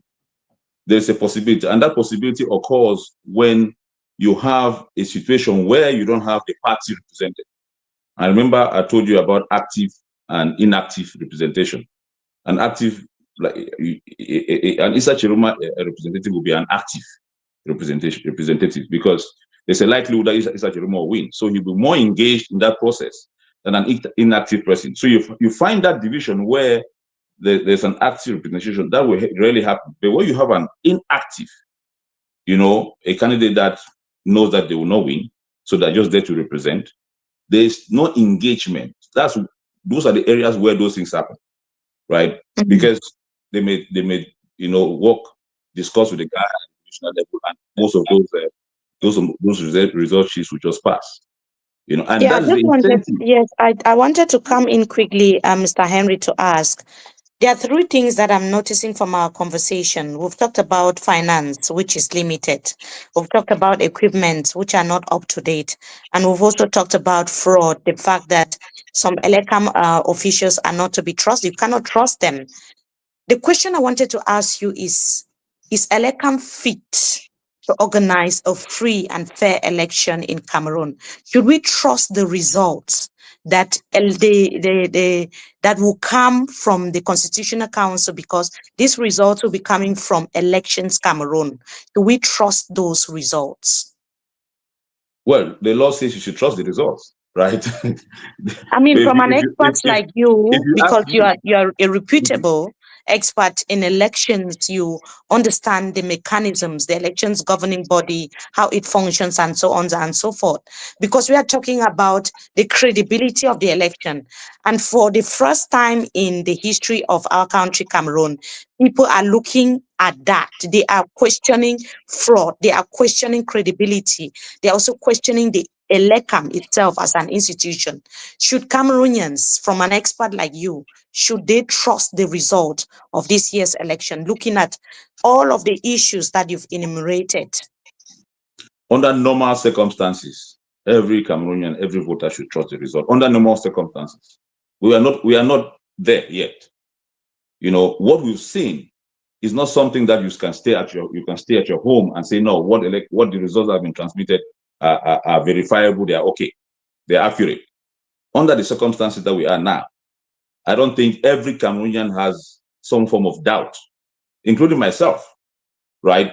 And that is why at some point ELECAM has to defend itself. And I did mention to Ben yesterday that after this election, a lot of heads will go within ELECAM. In fact, I can proudly say that I have that information. Some heads will go down. But at this time, when the Constitutional Council already have results, what should Cameroonians do? This is what Issa Tchiroma is already doing, putting the results out there for people to see. Now, you put the results out there, what are the areas that do not have the results? And that goes back to what Issa Tchiroma had said years ago, that you cannot contest a result that you don't have, right? The results are doubtful, given all what we've seen on social media, given what people like Franklin have reported.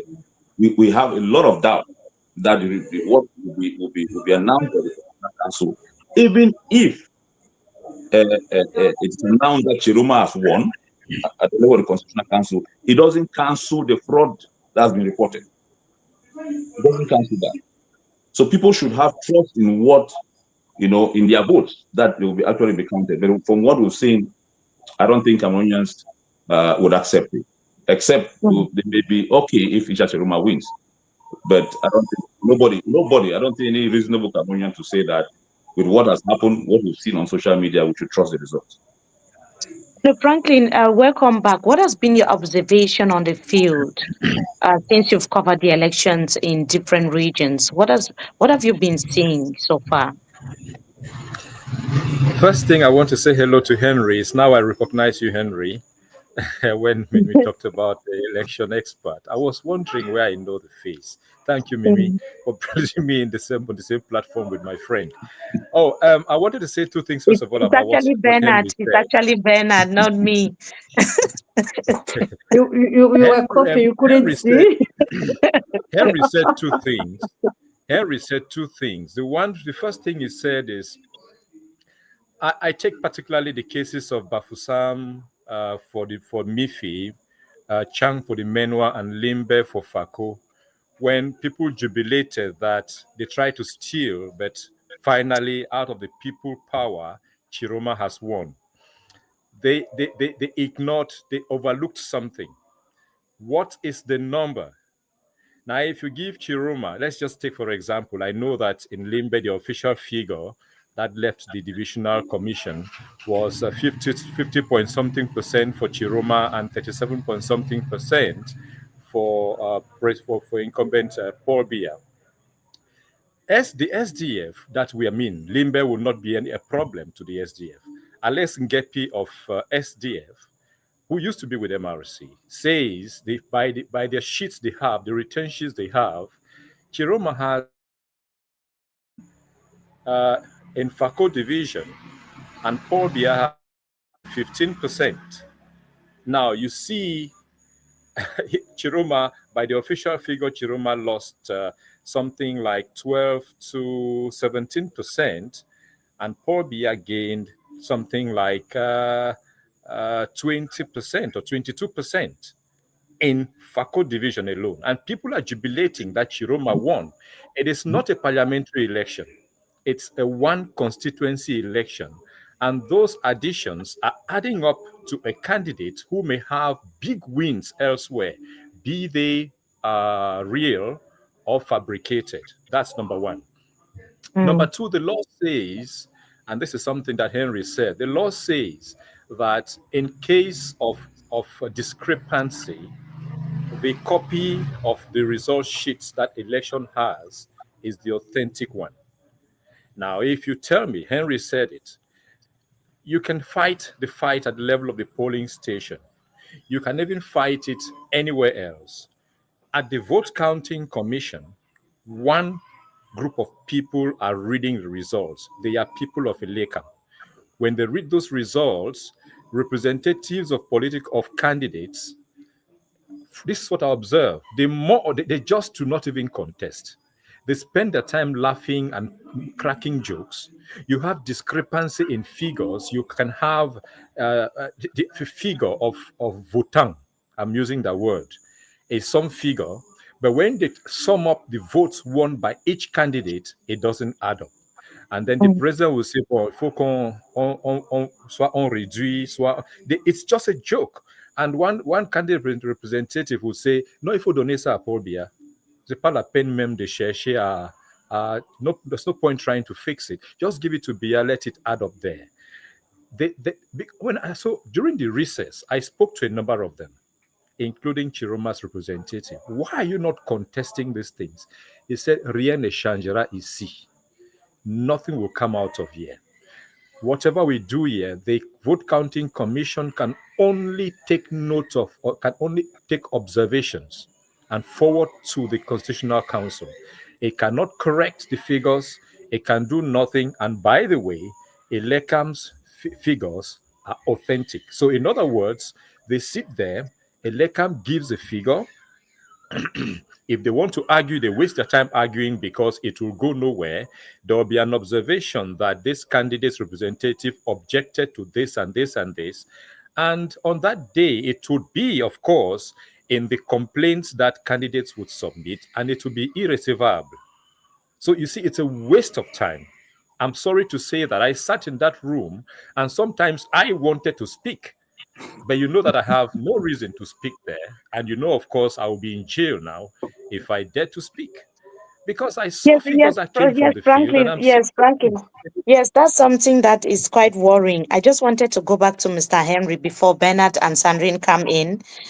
We had observers, including the African Union Observation Mission, covering this election. But their report was kind of positive. They said all was well and that everything went fine. But looking at some of these issues that we are already raising, like credibility, fraud, and incompetence, there are a lot of things that are going wrong with this election. Should we even in future trust the any international observation mission? That's a good question, Mimi. First, there are three kinds of reports that the African Union gives. The first report is when they arrive and they meet with all the actors and they give a first report. The second report is on election night or the day after the elections. They give a report on the conduct of the election on election day itself, just the election day. And then they have a final report that they give. That takes a few months after. And that the final report is what they send. In the case of the African Union, they send to all the member states, at the embassies of all the member states who are in Addis. So the final report will carry most of the irregularities, what they have seen as malpractice. The final report will capture all of that. And usually that final report is not very publicized as the way they have this preliminary report is publicized, because they do that in the capital. But the final report will carry most of the irregularities that they have observed, the ones that they have seen on social media. They will list them and they will make recommendations. That's what they send to all the countries in the African Union. The same thing with the Commonwealth and the same thing with the EU. Those that do not usually send reports to countries are like the Qatar Center, NDI. They will send reports to the State Department or the Congress, but they don't send reports to other countries. So the report, sometimes the first report that you see, especially the one after election day, is usually sketchy, one-page report. This is how the conduct went. No major issues happened. We hear isolated cases of violence. So those are the terms that they'll use in that report immediately after the election. So you may not, what you may be looking for, you will not see it in the first report. But most of the things that you mentioned about fraud, malpractice, or violence will be featured in the final report that they'll be sending out.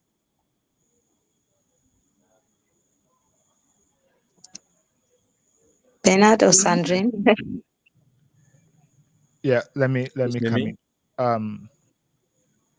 Let me start with Franklin, then I'll go to Henry in a moment.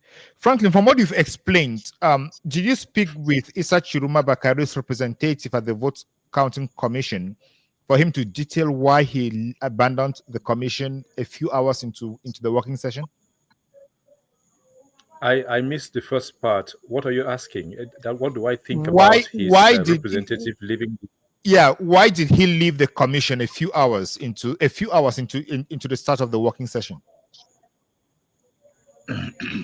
Well, he left on the second day. He sat through the first day. It's true that for most of the time on the first day, I only came there in the evening because I had just flown in from Garoua the previous night and I was tired. So when I got there, I didn't see him in the room, but I saw him walking at some point. And I was asking, at that time, I thought that there was real business, like people saying, oh, this is what I have, these are the figures I have, not those figures. But I got to notice that that was not even the business of the commission. So they're just sitting there. So during the recess, I spoke with him and I asked him, why don't you raise objections? Are these figures we are seeing here the figures you have? And he said, nothing can come out of here. This was day one. On day two, I was going to travel to see family and I had to get ready. So I only got there in the afternoon. And when I got there, but on my way there, I saw reports that he had walked out. And I've read things from Bruno Bijang dramatizing how he was leaving and people were mocking. Nothing of the sort happened. He did not announce he was leaving. He just left around 10 o'clock yesterday and did not return. But he had told a number of other representatives of candidates that he didn't think it was worth staying there. But one thing he told me when I asked him why he was not contesting and what would come out of it, he told me it's as simple as he will not sign the report. So I think he consulted with hierarchy or something, and they told him, "Don't even wait for that," and he left. So I think it's a moral act to show that they disapprove of it, and you can see that things took another turn after he walked out. We heard a number of things happened. Issa Tchiroma put out a statement telling the public that certain members of government have reached out to him to tell him they support him. Some military officers.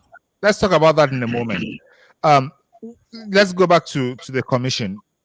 Did you talk to any other commission members to understand if they had a conversation with Mr. Issa from FSNC?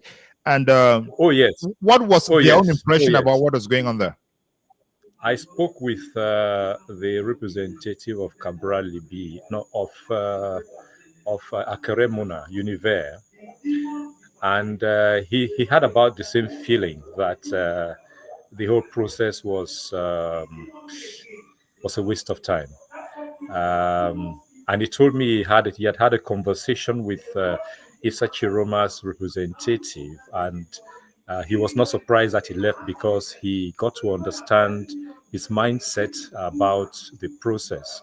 So yes, I spoke with the representative of the SDF. He didn't give quite. He was rushing somewhere, so I didn't get a lot of what I needed from him. But he too, at least, was telling me that the process is drama because it doesn't reflect the reality. Remember, as I said earlier, It is Alex Gepi, not the representative of Joshua Osi in this case, but it's at least someone of SDF who brought out the truth, which we believe, of the figures from FACO, which gave Issa Tchiroma even more votes than the commission finally homologated, where people were jubilating that Tchiroma won. He said it's 60-something%, not 50%. Yeah, So yes, I think. Listening Yes, to the please. two of you, one is someone who had been in there organizing the elections and now has a more international view of what is happening, and then you who is there on the ground. I think myself and the viewers, from what I'm reading in the comments, are beginning to have the impression that this is more of a formality and that nothing actually can come out of it. Is that the same sentiment you both of you share? Let's hear from Henry, then we'll hear from you, Franklin.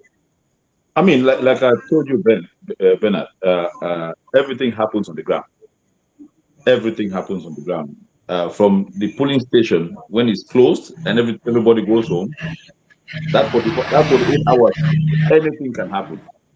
And the psychology of voters is that Issa Tchiroma has won somewhere, and they don't care. They just know that Issa Tchiroma has won. And you heard what Franklin did say, and that those margins are very important. To remove somebody from 12% to 25%, you may see that maybe it's just a small 10-12%, but when you put the numbers, it becomes great when you start adding Komba Bedimo, you start adding Bakassi, you start adding what will happen in all those areas, and then you see that 19% that Issa Tchiroma had in Fako was cancelled long ago, because it's just a presidential election. So those margins are very important. So if you have the tally sheet, you have to make sure that you pay attention to the margins that Issa Tchiroma. I've seen the Vina and Wuri that Tchiroma has published. I'm looking at, first of all, I was thinking that the margins would be big in terms of participation first. In both Vina and Wuri, they're less than 50% participation, right? To me, it's a problem. Yes, people came out, but it's a problem. Secondly, you look at what is the percentage margin for both, because they vote 400 and something thousand in Wuri. If you have 60%, you're having about 300,000 votes that Issa Tchiroma amassed in Wuri. I think Vina is about 50,000 votes.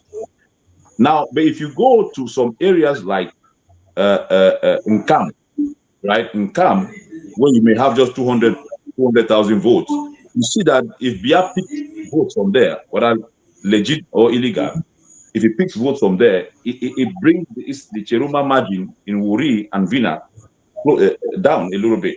And if you put the other side, that's why one was about getting out the votes. And two, when you get out the vote, make sure your margin of victory is high in those urban areas. But I'm not surprised, knowing the history of when I was there.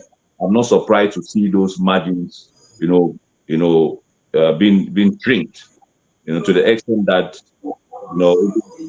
even the Issa Tchiroma people at the National Commission were moving out because it's just a formality. There is just a formality, just counting numbers. You can't do anything, you can't change anything. Where the battle is at the polling station and for the 8 hours that Beckham has. All right, thank you so much. Let's hear from Franklin briefly, then we'll bring in Mr. Paul Elongene, who's been waiting for some time. What's the question again, please? Is your impression that nothing is going to come out of the current count for the rest of the process, because Cameroonians are already showing signs that they do not trust that anything reasonable is going to come out of the process? No, certainly. If it's about let's just say that the vote counting commission submits its report to the Constitutional Council, and next week there is a session, and the council rules based on what the vote counting commission submits, then forget about it. It's it lasts for the candidate who hopes to win. But if there is any way to bring good sense to bear on those who are handling this process, then the corrections can be made. I do not know how, but if it is going to be based on what we are seeing right now in the commission, no, there is nothing to come out of it that look like the truth based on what we have seen already. Now, I just wanted to comment on something. I think Henry said it, but I've seen in a newspaper headline today that says that's crediting a candidate for rural penetration.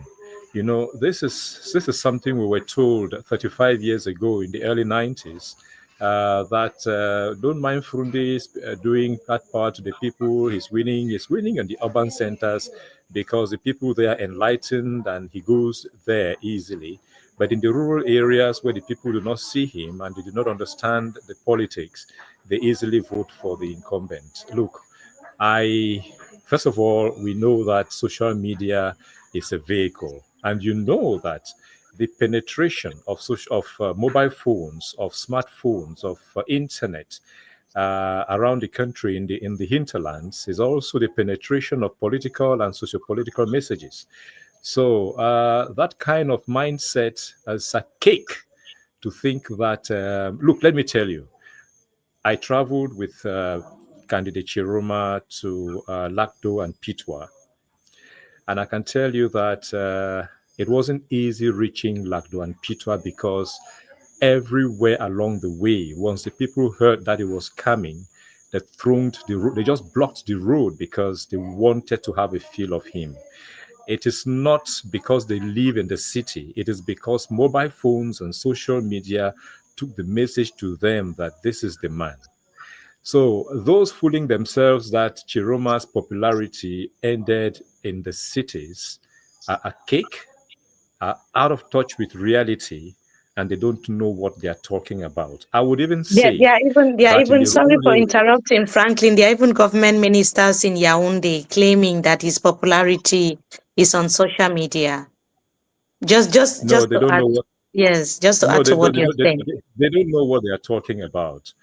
To get to Lagdo and to get to Pitwa, it wasn't easy because everywhere, about every village, people were coming out in droves just to be a part of the Tchiroma story. So it is bullshit to talk about it ends in the city.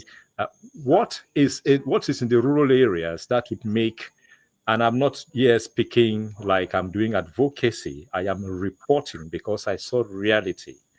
What in the Franklin, rural areas would make them love someone the people in the city do not love? Can someone tell me? Yeah, Franklin, let's talk about what you saw, the crowds, and how they represented themselves in the vote in a moment. Let me hand over to Mimi to welcome Mr. Elongene. Yes, we have Mr. Nko Elonge who has been waiting. He's been so patient, and I guess he's still there. I hope he's not given up on us. Hello, thank you so much for joining us tonight. Mr. Nko Elonge is actually an influencer, Cameroonian influencer. He is also a medical doctor. Please correct me if I'm right.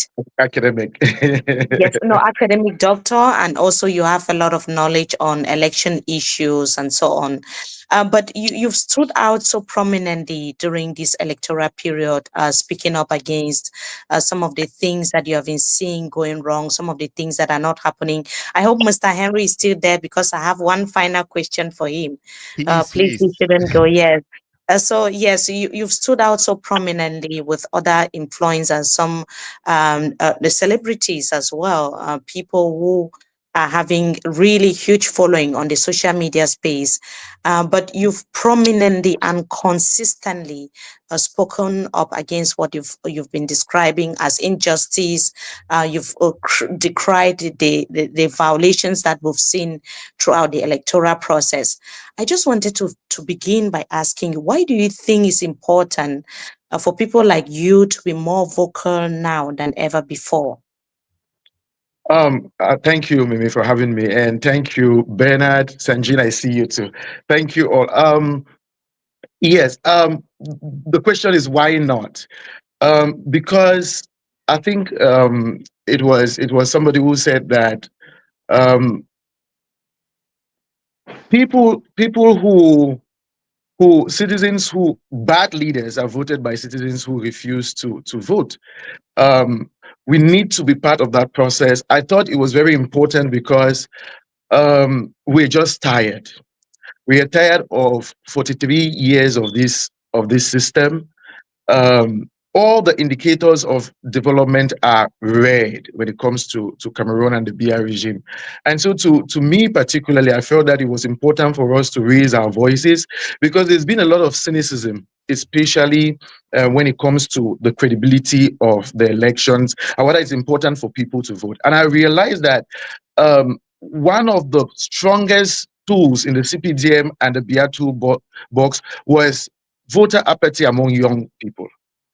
And so to me it was important that we create that consciousness, we do a lot of awareness and create a bit more enthusiasm around younger voters to get to the polling station and make their voices heard. So to me, that was why it was really important. And I have a background in elections management. I worked with Elecam for 11 years, first as a support staff and then as bureau head for communications with Meme.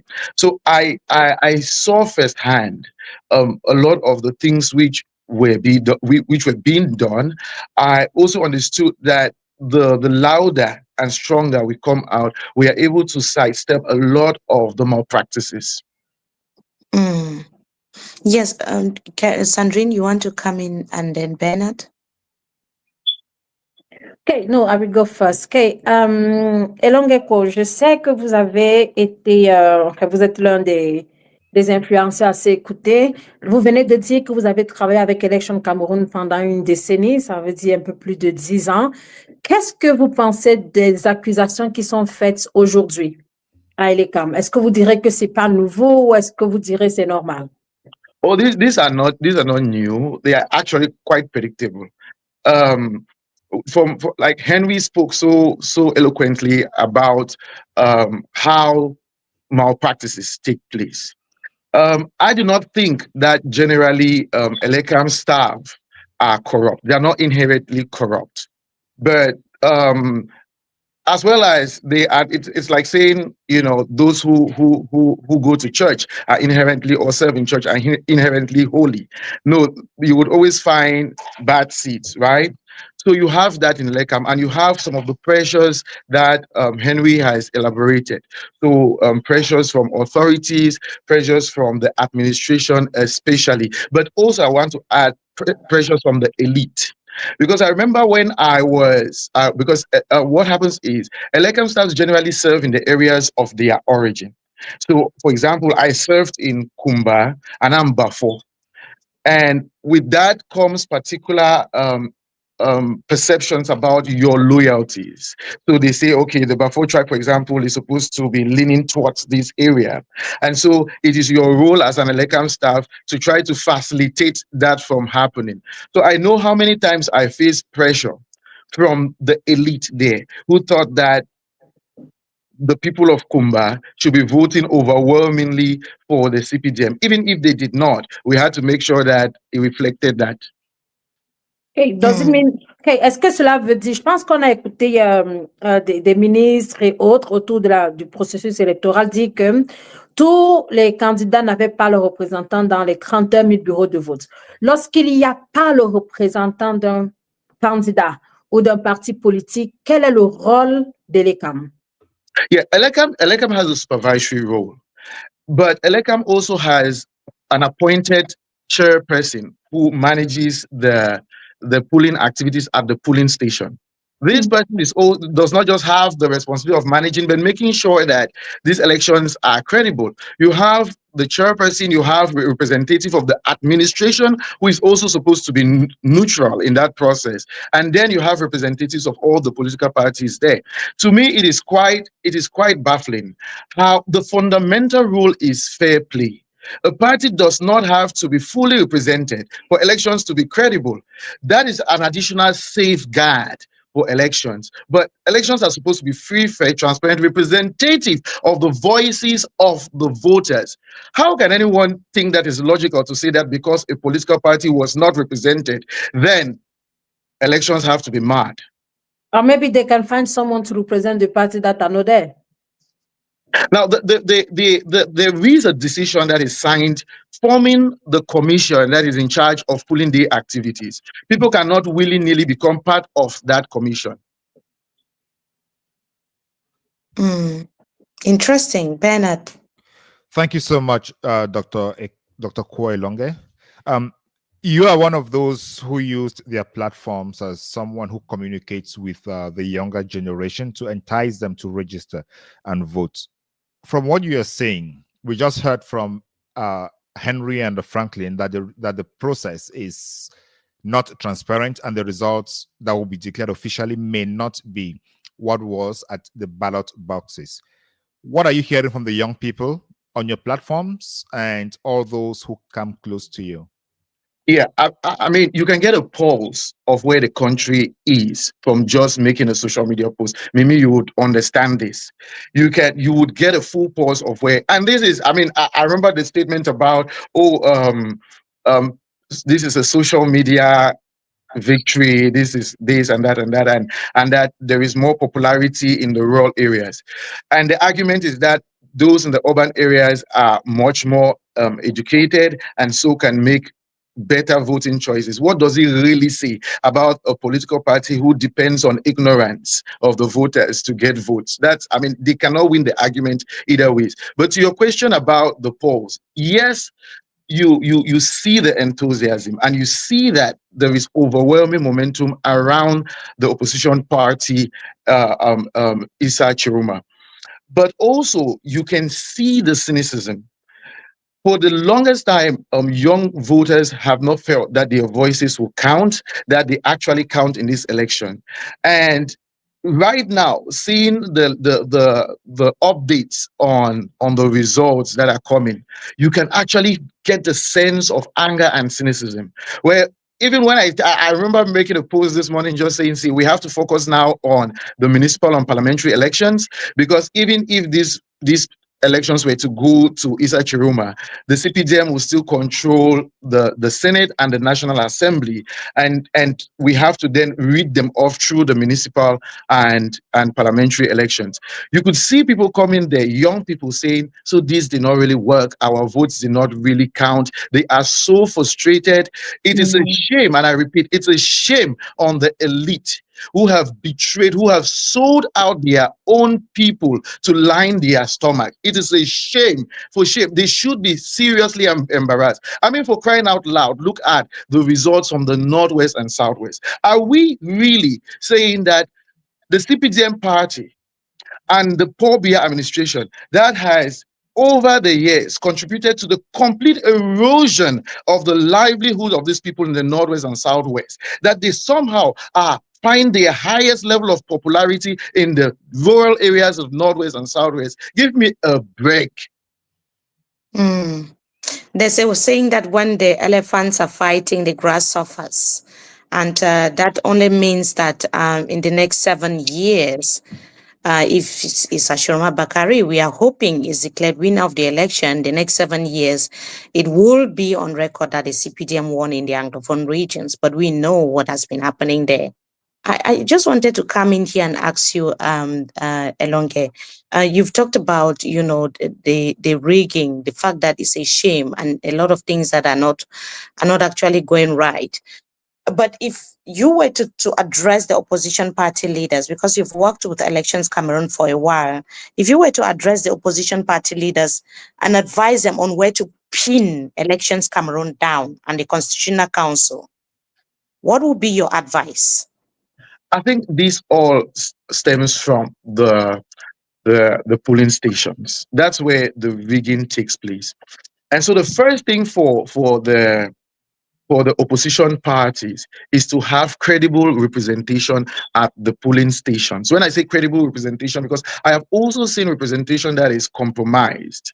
Maybe it is someone who has never really militated strongly for the party being sent as a representative to the polling station. I think that's the first thing, because that's what really we've seen people who've gone to represent their political parties getting compromised at the polling station. In my experience, the administration has always worked. The representative of the administration has always worked with the ruling party. So there is really no difference between those two. That's a Yes, no, the point is we've gone past that stage, yeah. right? So Yeah. we are no more where, because we saw very engaged young people were not even polling representatives standing up and Yeah. saying that they wanted to defend their votes. We saw it in different polling stations. But I'm talking about going from now to when the results are proclaimed or even after. Where do you think the opposition party can, and even Cameroonians, can hold elections Cameroon to account? How can that be done, and in what aspect? Now, the thing is, I think Henry and Sone, sorry, I think that's the name I can remember. Sone Bayen made the point about how the statutory provisions makes it such a way that it is really difficult for people to do anything once the results have been sent to the Constitutional Council. The only thing you see is people standing up and saying my voice has been undermined. It's a very difficult. I don't know what can be done, quite frankly, and it's a shame. I don't know, but for speaking up, but for calling our elites in their face and telling them we know what they've done, but for rallying and making sure that this does not happen again, mobilizing, making sure that in the next elections, the municipal and parliamentary, we put in a stronger participation rate. We are there at the polling stations, especially in the rural areas, because we know that that's the basket where all the rigging is taking place. The rural areas, they know that this is where the rural areas are faced by two things: inaccess. That's the first. Inaccess. So even international observers, national observers cannot get to those areas, and so sometimes it is difficult to have representatives there or this type of oversight. So first we have to make sure that these parties are represented there, that we in the civil society and as participants in the elections are there to monitor and protect our votes. Yes. Mais est-ce que ce n'est pas... Non, juste renchérir là-dessus avant Bernard. Elongeko, vous venez juste de dire que vous demandez même déjà aux gens de penser déjà à la prochaine ou bien aux prochaines élections. Mais dans le climat actuel, vous avez dit aussi que les jeunes semblent assez frustrés. Comment pensez-vous aujourd'hui qu'avec toutes les réclamations qu'il y a eu, les déclarations de certains candidats, et surtout celui de Issa Tchiroma Bakary, ceux qui refutent les résultats qui pourraient être proclamés par le Conseil constitutionnel. Comment pensez-vous que les jeunes devraient se sentir enthousiastes d'aller une fois de plus voter dans quelques mois s'ils se disent que ça va être le même résultat? It's a tough position to be in, quite frankly, Sandrine. It's a tough position to be in when you feel like your voice has completely been silenced. But what I want to assure young people is that, first of all, your voice, it's clear. Everybody knows that this is what we voted for and that we did not vote for this. The rigging, the dishonesty, the malpractices, they are evident. They are all over social media. I saw a lot of young people use their tools, devices, Facebook, their telephones to out the malpractices. What I'm saying is that we know better. We know the playbook better. We cannot just sit and cry foul, foul, foul. We also have to play hard on the game. So we have a chance to right a lot of the things in the next elections, the municipal and parliamentary elections, even if these were somehow were declared in the favor of Issa Tchiroma. The CPDM party will still have to control of the Senate and the National Assembly. And so young people have to go out, rally, and vote. We cannot depend on only our cynicism that this system is completely bleak. We have to put the necessary pressure, because it will not come from us just complaining and saying, oh, we are not partaking again because this happened. Bernard, you have any question? Yeah, my question was, Sandrine already asked my question, but I'm just trying to understand from Dr. Elogwe how somebody or the youths who have put in all the dedication they had in the system are going to trust the same electoral code, the same electoral institutions at the various levels to make a different decision at this point. Is that something that can happen? No, I don't think that the question is about just trust. I think the question is about how do we outplay them in the game that they are doing, not in terms of rigging, but how do we secure our votes? How do we make sure that in the rural areas where we now know that this is where they are doing this, how do we make sure that we are there to monitor and secure our votes? We have to think strategically. So it is quite discouraging to see that voice silent, but it's also a fire that burns in you to want to make sure that it doesn't happen again. So to me, I am encouraging everybody that we cannot slow down now, because that is exactly the point in all of this, that we should give up hope and we should become cynical and say this doesn't work. That is what they've used forever, and for the longest time apathy has been their strongest weapon. Trust me, this has been the most shocking elections in Cameroon, because they did not expect this kind of youth enthusiasm. And so we have to keep this fire burning. We have to make sure that we are strategic. We make sure that I have said that I have dedicated myself to Kumba, Meme, 1, 2, 3, Konye and Bonge, to make sure that in the next municipal and parliamentary elections, we know the terrain and we are making sure that we will be heavily represented there. The youth voices will be heard. They will not be able to steal a vote. So let me get one last question there. So Tchiroma already said his vote is not going to go wasted, and he's going to stand up to defend that vote. He hasn't said how he's going to defend the vote actually, so we are still waiting. So if Tchiroma, are you hearing from the youths that they are going to follow the lead that Tchiroma is going to give, or are you hearing that they are just going to wait until the next election cycle as you are proposing? Yeah, I'm not just proposing the next election cycle. I think that the youths are already making their voice heard. Me being here is part of making my voice heard. It's part of the defiance that we are talking about. So we are using every platform, and I want to tell you something. This is not about Tchiroma. This is about my voice and the hundreds of thousands of young voices. We formed a coalition around Tchiroma. Tchiroma did not call on us. And so we are not waiting for a decision from him. He is not leading the voices. We are leading this movement, because the movement that has to take this regime to account on all their failures. So it is immaterial whether Tchiroma is saying, "Oh, I'm trained the towel." No, it is about our voices. It's about our voices. I endorse Tchiroma with a pinch of salt. So this is bigger than him. It is bigger than him. I'm glad to hear you say that it's actually bigger than Issa Tchiroma Bakary, because that's the opinion that everyone has. Also, just to add that you're also known, you're a very, very prominent comedian in Cameroon known as Mama Felicia. So Auntie Feli. Auntie Felicia. You must have seen Auntie Felicia now from a DUC. Cameroonians can wear a lot of hats. And to hear the passion, the fact that you didn't stay silent when it mattered, that's something that I respect so much in you, Elonge.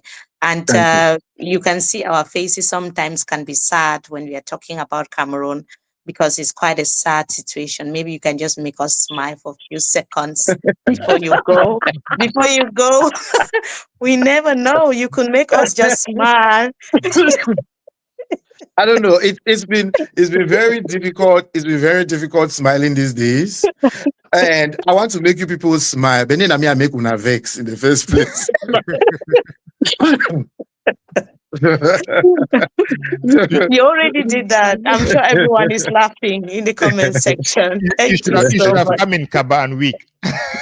No, see, I am telling you, you should be thanking your good grace that it is not Auntie Fele who is here. Because if I would for this place today. If I talk to say move rapper. Okay. Thank you so much, and Thank God you for bless you. having me. Thank you for coming. Thank you, guys. I, Thank you. And great job, yeah, fantastic job. Thank you. thank And you. Henry, we'll get to connect to. Merci beaucoup, Elongepo, aka Auntie Feli. Yes. Thank you so much for coming. Bye. Yes, I had this. I don't know if it's the last question, but an important question for Henry Oben. There are reports indicating that the Developmental Commission refused to include Bakary in the submission after Elecam officials admitted to taking 30 million francs CFA. It's something that just went viral, and a lot of people were commenting about it and against it. Yet the National Vote Counting Commission is reportedly considering this partial vote in this area. How do you assess the credibility? I know we've talked about credibility, fairness, and even the competence of Elections Cameroon, but how do you, in this specific case, how do you assess the credibility of including such a result in the national tally? Yeah, I think it's very, very, very problematic to include that. But again, it will also depend on the extent to which that occurred. So, if the result sheets were tempered, which of the result sheets were tempered, what percentage of those results, how many polling stations were affected, in a total of how many in the first place. So, all of those will be taken into account. If it's much to the extent that it affects over 50%, then the entire council area may be cancelled. Usually, knowing how those things function, it would depend on where the votes are, who obtains the majority of the votes. And so, if it's the CPDM that obtained the majority of the votes, especially for polling stations that were not tampered with, right? The commissions may turn a blind eye, right, and try to say that, okay, what the guy did probably did not affect the outcome in that council area. For those who want to support such action, those are the arguments that they can put forward.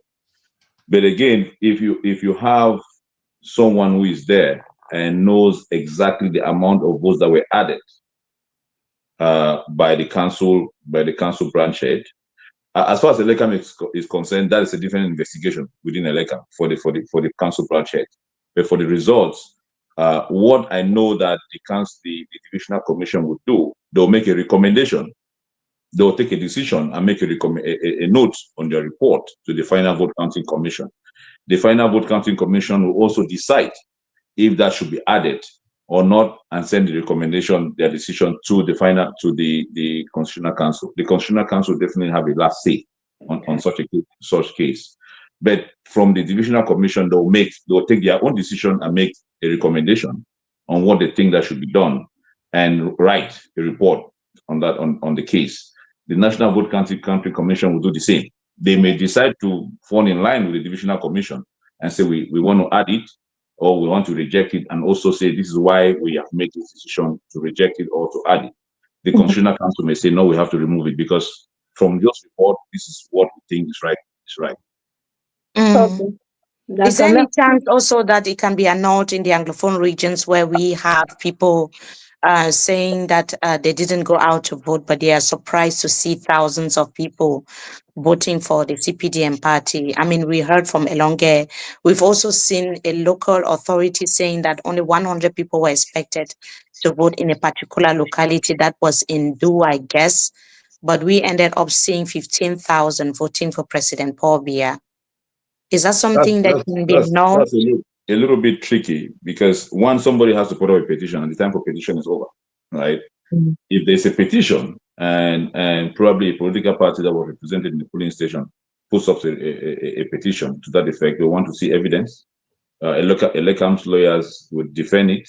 The political party will also defend their petition. At that level, it's about evidence. It's about evidence. And they may call also the register. Again, I had a discussion with Bennett where I said, sometimes they put those numbers and forget to mark the corresponding additions on the register.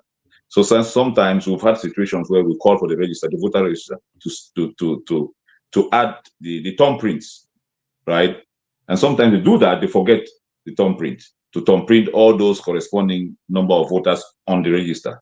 Sometimes they may call it, but the time frame that they'll use from the time that action was taken, they must have already put all the thumbprints on the register before. So at the stage of the Constitutional Council, it's about verifiable evidence. So if you don't have the evidence, it's very difficult for the Constitutional Council to decide on such a case.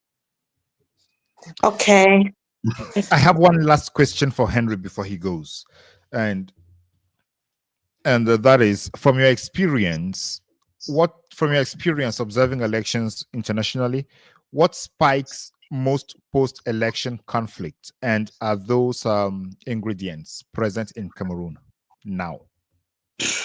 Obviously, they are very, very present. In Kenya, we saw it in Kenya, we saw it in Ivory Coast, we've seen it in several places. The ingredients are very much present in Cameroon. And what may spark the ingredients more, spark the post-election conflict is usually the attitude of the opposition and the government in power. What Issa Tchiroma will say would definitely be very, very strong on, making people to go on the streets. What the government will say, that's why you see for the last few days, you're not seeing Atangaji coming up, right? So I'm sure within the government itself, they must have told him, just sit quiet, just allow things to take their course. So what both parties, the parties that are expected to win, if CPD is winning or Issa Tchiroma winning, whatever they say can really be the icing of the cake in those ingredients that are already there. The people are waiting, the youth are waiting. They just want to know something that will spark the violence to move to something else. And usually, what I've seen in most countries where election violence, go beyond the board, the international community will come in. There will be a lot of pressure for the opposition and the ruling party to meet to discuss why the protest is still going on, especially when it becomes very violent. For them to work together to build a government of consensus. All of those are the possibilities when violence sparks, But at the end of the day, the BIA will still be there, and then maybe they'll say, Tchiroma, you take prime minister, you do. So those are the things that will definitely occur when it goes beyond, especially when the Constitutional Council announces. Because the international community, what they do, they want to be legal, right? They will say that the Constitutional Council is the legal authority to announce elections, have determined that elections are this way, and you, Issa Tchiroma, you just have to negotiate with the ruling party. The ruling party will be there to negotiate with you and sort things out. But again, besides that, you can also have the military take over, right? And they call other elections again. So those are all possibilities, and we've had them in different countries. Okay, très bien. Merci, Andrew Oben. So it was a pleasure having you here. Thank you very much. Parliamentary elections are coming up early next year, the first quarter of next year. So people should get ready as well to just take the file, remove the CPDM out of parliament and change the country the way it's supposed to be changed. Ah, ok. Je pense que ça, c'est un autre conseil que de voir les choses d'une autre façon et de se dire qu'il faut peut-être voter et penser l'autre alternative, si c'est pas par la présidentielle que le système en place est changé, peut-être à partir des élections législatives et municipales. Yeah. Mais ça, c'est peut-être en espérant qu'il n'y aura pas d'autres contestations et d'autres falsifications des procès-verbaux. Absolutely. Je dirais que c'est un cercle vicieux. Merci beaucoup, Henry Oben. Thank you for being here with us. It was a very, very great pleasure. C'était vraiment intéressant d'entendre un consultant, quelqu'un qui se connaît autour des questions électorales, de nous édifier autour du processus électoral en cours au Cameroun. Merci à vous. Merci, Sandrine. Thank you, Mimi. Good work. Thank you. Thank you so much. Ok, la prochaine personne que nous allons recevoir, je pense elle était là il y a un instant, c'est Rebecca Elonchon, que nous connaissons très bien sur Twitter et ailleurs. Okay, avant Rebecca, on a Fabrice, Lina. Who is coming finally? Okay, Rebecca is here. Rebecca is here. Hi, Rebecca. How are you? Hi. Nous allons très bien. Yeah, I've been Alors, watching. je suis avec Bernard et avec Mimi. On a quelques questions pour toi. Je pense que tu vas intervenir in and out.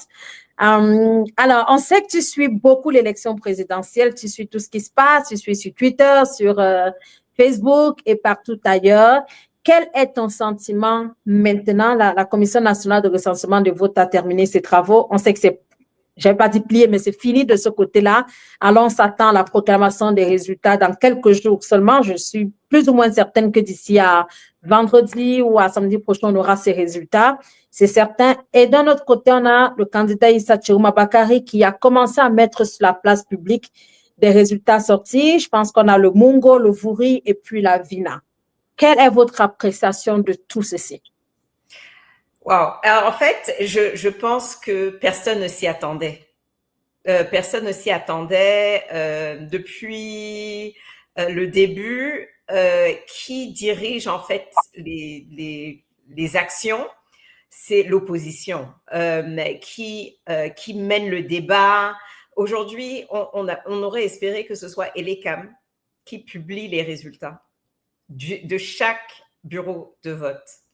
Donc, on s'y attendait, mais on avait espéré, ça aurait été la meilleure solution parce que chacun peut aller regarder les résultats de son bureau de vote et voir si maintenant les chiffres qui sont remontés sont corrects.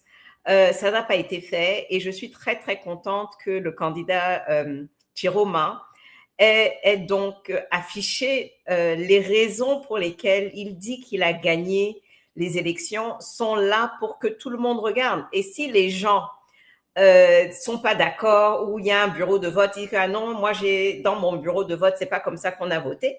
Il y a une adresse mail que les gens peuvent remonter une information qui pourrait être différente de celle dans la fiche. Il avait annoncé qu'il allait le faire et c'est un travail. Écoutez, moi ça fait une semaine.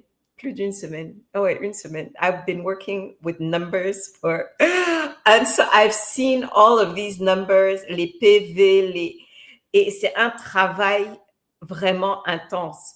Je ne sais pas si on en avait parlé ici ou bien c'était après, mais tous les sites de crowdsourcing, où on a fait le décompte des votes, tous ont été compromis, hack, tous, sans exception. Et donc, ça a pris du temps. Donc, là où on comptait sur la technologie pour faciliter la tâche, ça n'a pas été le cas. Nous-mêmes, moi-même, je vais dire, et certains de mes collègues au travail, avons mis un nouveau site. On avait travaillé sur un nouveau site qui n'était pas ouvert au public, qui serait restreint à certains utilisateurs de partis politiques, d'organismes qui étaient en train de compiler les données. On a été hack. First day, on n'avait même pas encore commencé à rentrer les données et on a été hacké. Donc, je sais que c'est un travail qui a été manuel au lieu de là où on pouvait utiliser la technologie. Et ça montre aussi, pour moi, que lorsque l'État, le gouvernement ou ce parti veut utiliser la technologie, ils savent comment faire. Et donc, la manière dont ils bloquent et ils hackent les sites, je sais que l'un des sites, parce qu'on s'est dit le jour des élections, il y avait DISO et il y avait une autre appli. On utilise l'une ou l'autre, les deux ne fonctionnaient pas. Donc, l'autre, ils avaient bloqué l'adresse IP.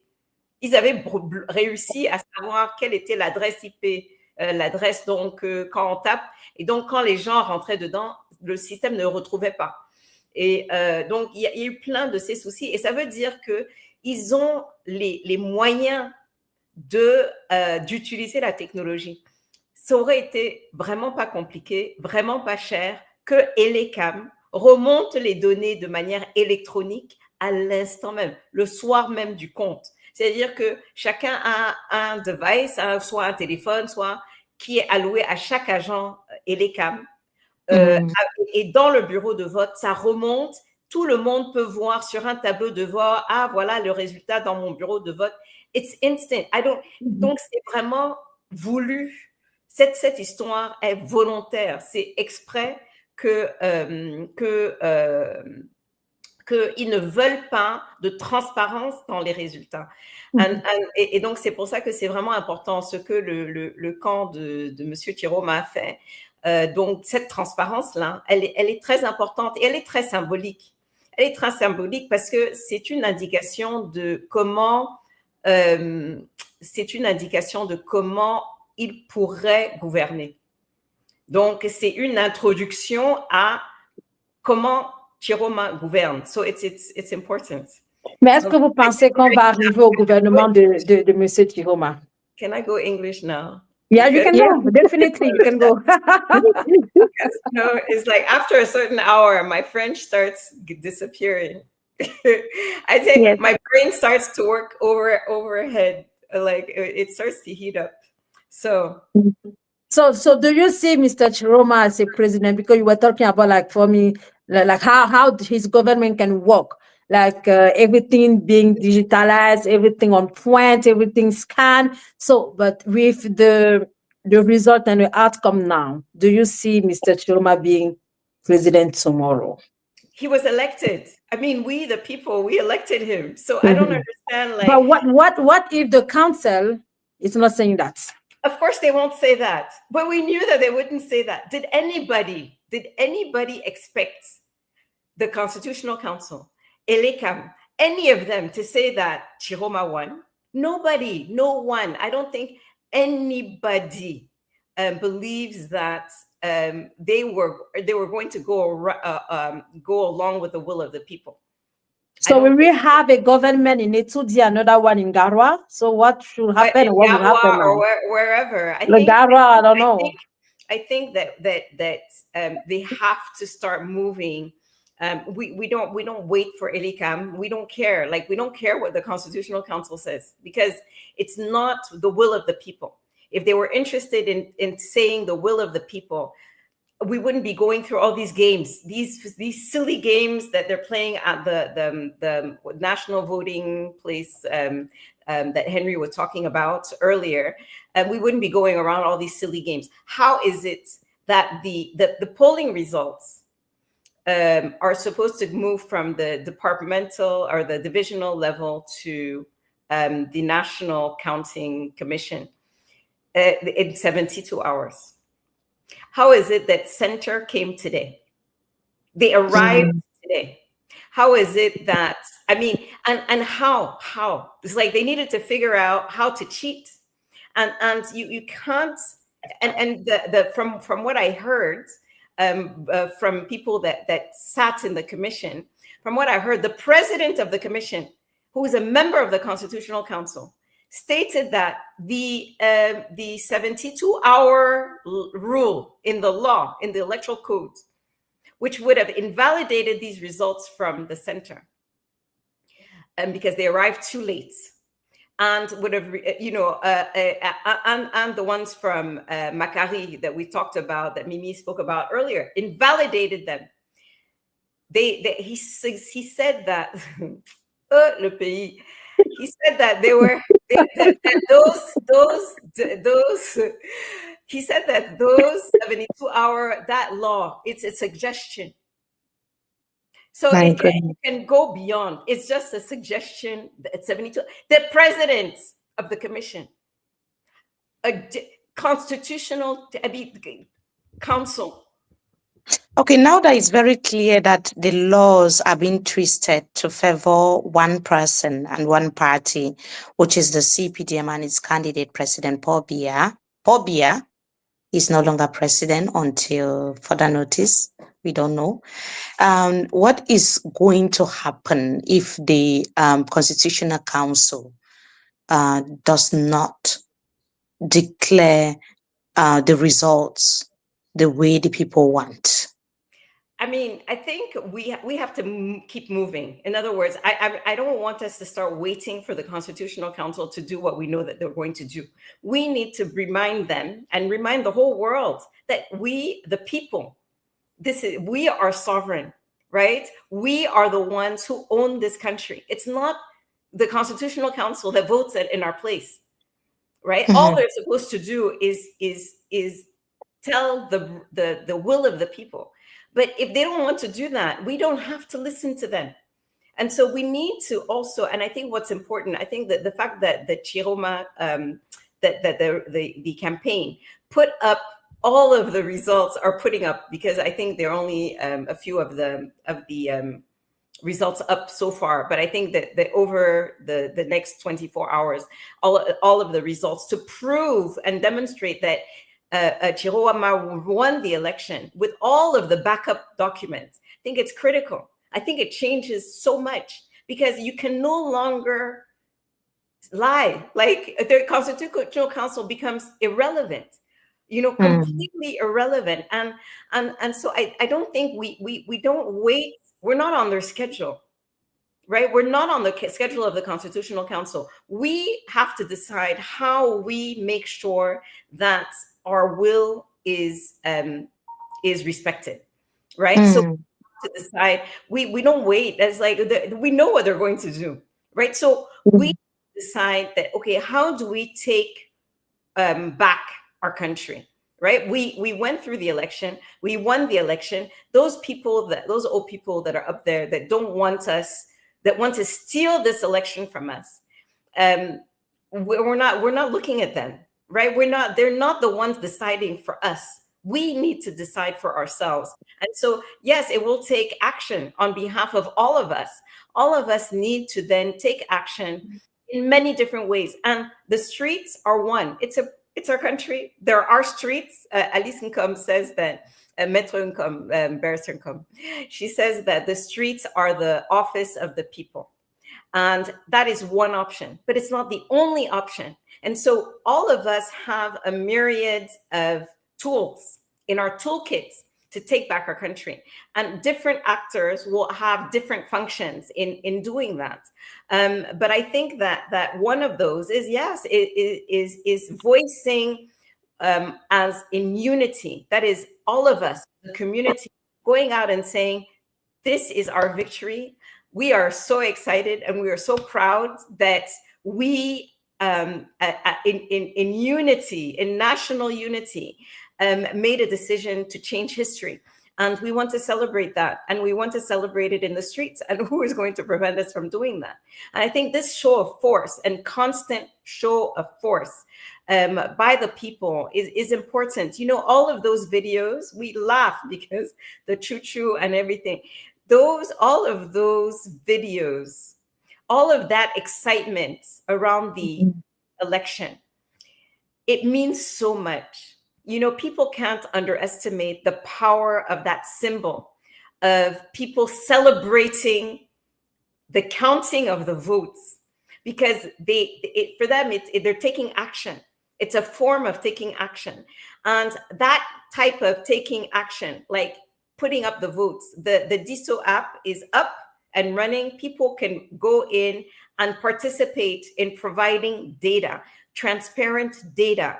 And so take action, even small action, today, tomorrow, like make sure. And I think the greatest action is to stay confident and stay determined. Because I'm not waiting for legislative elections or municipal. That's great. All of this will prepare us for that, but that's not what I'm waiting for. I won this one, right? We all won this one. It is our victory. And I before we move on to learn the lessons of what we did right and what we did wrong, we will do that. We will do that. I have another question before Bernard comes in. While we are Cameroonians are mobilizing. You're saying that there are so many strategies that can be put in place to claim the people's victory. The global scene, the international community is also watching. It's got its eyes on Cameroon, but not saying anything. There are people who believe that the international community could be triggered into reacting or doing something or speaking sense into the regime or the government in place. But yet they remain silent. They are not saying anything. Why do you think there's this mute reaction from the international community? Listen, I don't know why anybody expects the international community to be any different than what the international community has been since independence, since colonization. They didn't speak out in the 60s. They didn't speak out in the 70s. They didn't speak out in the 90s. Why are we expecting them to? They didn't speak out when the Anglophone crisis started. Why are we expecting them to do anything different? And I think that what we need to send as a message to the international community is a message. It's not that we're not asking you for anything other than to recognize that we won and don't stand in our way. So if you are going to be an accomplice of the regime in helping us, in preventing us from having our victory, we will hold you to account. Right? And so there are actions that we can take to inform the international community that we won this election. This is what our victory looks like. These are our plans. Don't stand in our way. And perhaps sometimes it's not just governments, international governments, international community. Sometimes it takes talking to some of the opposition in some of these countries so that they can act as to amplify our voice. But it must be the amplification of our voice. They are not to tell us how to conduct ourselves. They are not to tell our government what to do or not to do. They are just to amplify our voice, saying that they heard us. They have heard the Cameroonian people. And this is what the Cameroonian people have told them. So are you predicting a revolution? No, I or don't. Something like that. Wait. This is a revolution. By the way, we're in the middle of a revolution. The revolution has started. All revolutions don't involve violence, right? They don't all involve violence, but we are in the middle of a revolution. We have revolutionized the way Cameroonians think, the way Cameroonians have taken ownership of their lives and of their destiny. That is a revolution. For years and years and years, they told us, they convinced us that we had no power, that we had zero power. Now we know we have power. And it's something, nobody's going to take that away from us. Nobody. So we are already in the middle of our revolution. Whether the revolution remains peaceful or doesn't remain peaceful, it's up to the regime. It's not up to us. It's up to them to either respect the will of the people or to stand in the way of the people and start violence. We will never be the ones to start the violence. But if anybody does, it's going to be the regime. So let them know, and we need to tell them loud and clear, don't stand in our way. Don't stand in the way of our destiny. We have taken back our destiny. And if you want to stand, and that's the same thing to the international community. This is who we are. You're not going to, and we're not asking for them to intervene. I don't want to go begging anybody to come intervene on our behalf. No, we're not children. We're not children. I mean, it's so patronizing that they would even consider starting to tell us that, or say, oh, I can go intervene with Bia. It's not you. You can go tell Bia if you want to, that your people have said that they've moved on. They've moved on. And we've heard them. Perhaps you can also listen to them. But that's all they can do. I don't want the so-called international community. They've never done anything for us, ever. It's not in their interest. Why? Like they don't, why do we think they care? Benna, I see you are itching. Please come in. Thank you so much. Thank you so much, Becky. Ichi, and also looking at the comments, I think the viewers are interested in what you are saying. And you mentioned that Metro Aliscom said the streets are the office of the people. And there are different methods of expressing disgust or dissatisfaction with whatever the Electoral Council is going to say about, the Constitutional Council is going to say about these elections. Now, my question is, you've spoken a lot about the people talking to Paul Biya and his CPDM regime to pack and leave because the people have elected Issa Tchiroma as the next president. You and I know that these guys are not school kids who are eager to leave office or to leave school and go back home at the end of the day. They are definitely going to fight back. And if the people decide to take onto the streets, as it is their office, as Metro Aliscom said, they will definitely face the military. So what is your word to the military? I know Tchiroma has already written to the military and is advising them on how to comport themselves in the post-electoral period. So what is your word to the military at this point? You're Cameroonian, and your duty is to the people of Cameroon, not to a political party. And I think, I think that we need to be a little bit more understanding of the current situation. I think the military isn't the same military. I think they suffer too, right? They suffer too. Many of these soldiers, they suffer too. And they're Cameroonian. And I would say to them that you're our brothers and sisters. We're all brothers and sisters in this thing. Some of our brothers we'd rather not have, but they're still our brother. Even Atanganji is a brother, even though he's going to get in so much trouble. He's one of those bad brothers. But I think that we need to all remind ourselves that we're all brothers and sisters, and there's nobody that loves this country more than another. We might have different strategies. But I think the military and all armed forces, all security forces, they're Cameroonian too. And I think they also dream for a better Cameroon. I'm not going to name names but I know I have security people. I was arrested a few years ago, so I know a few from those days and since. So, and I know that some of them have reached out very discreetly and said, thank you for your courage. Thank you for speaking out, because maybe they can't speak out, but they're not forced. And I think that I was reading somewhere today that even within the military, they're having the discussion about what orders you're allowed to follow and what orders you can not follow. And I think that they would be very reluctant at this point to turn against the people, especially if the people are peaceful. As much as I understand the anger, I think it was Martin Luther King who said, violence is the voice of the unheard. I get that. I understand fully why some people went and, were starting to burn equipment, burn buildings. I understand it, but it's not the right strategy. Right? Because it really gives them a pretext. It gives them an excuse to start repressive movements. Whereas if we do like Agboorbala and all of them did at the beginning of the Anglophone crisis, and with the way they were marching, like it's so disciplined in the streets. If we all decide, for instance, we're going to dress the same, maybe in Cameroon colors, we're going to carry our flags, and we're going to march in peace and in love. It's very, very different to kind of attack that than if we start rioting.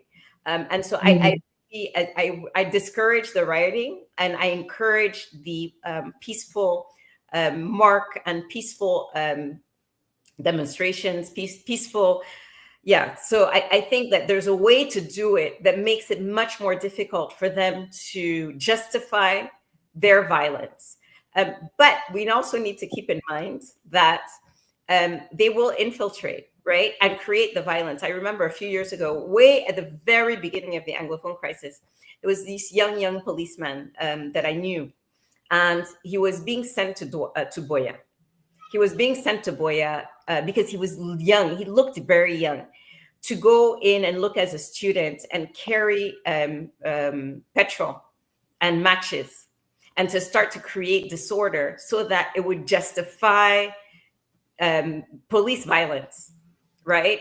Because here these are, so we need to be very careful. So those people that are trying to get you to engage in violent acts, they could be government people, they could be security people that are trying to find a pretext. So we need to be very, very cautious about that.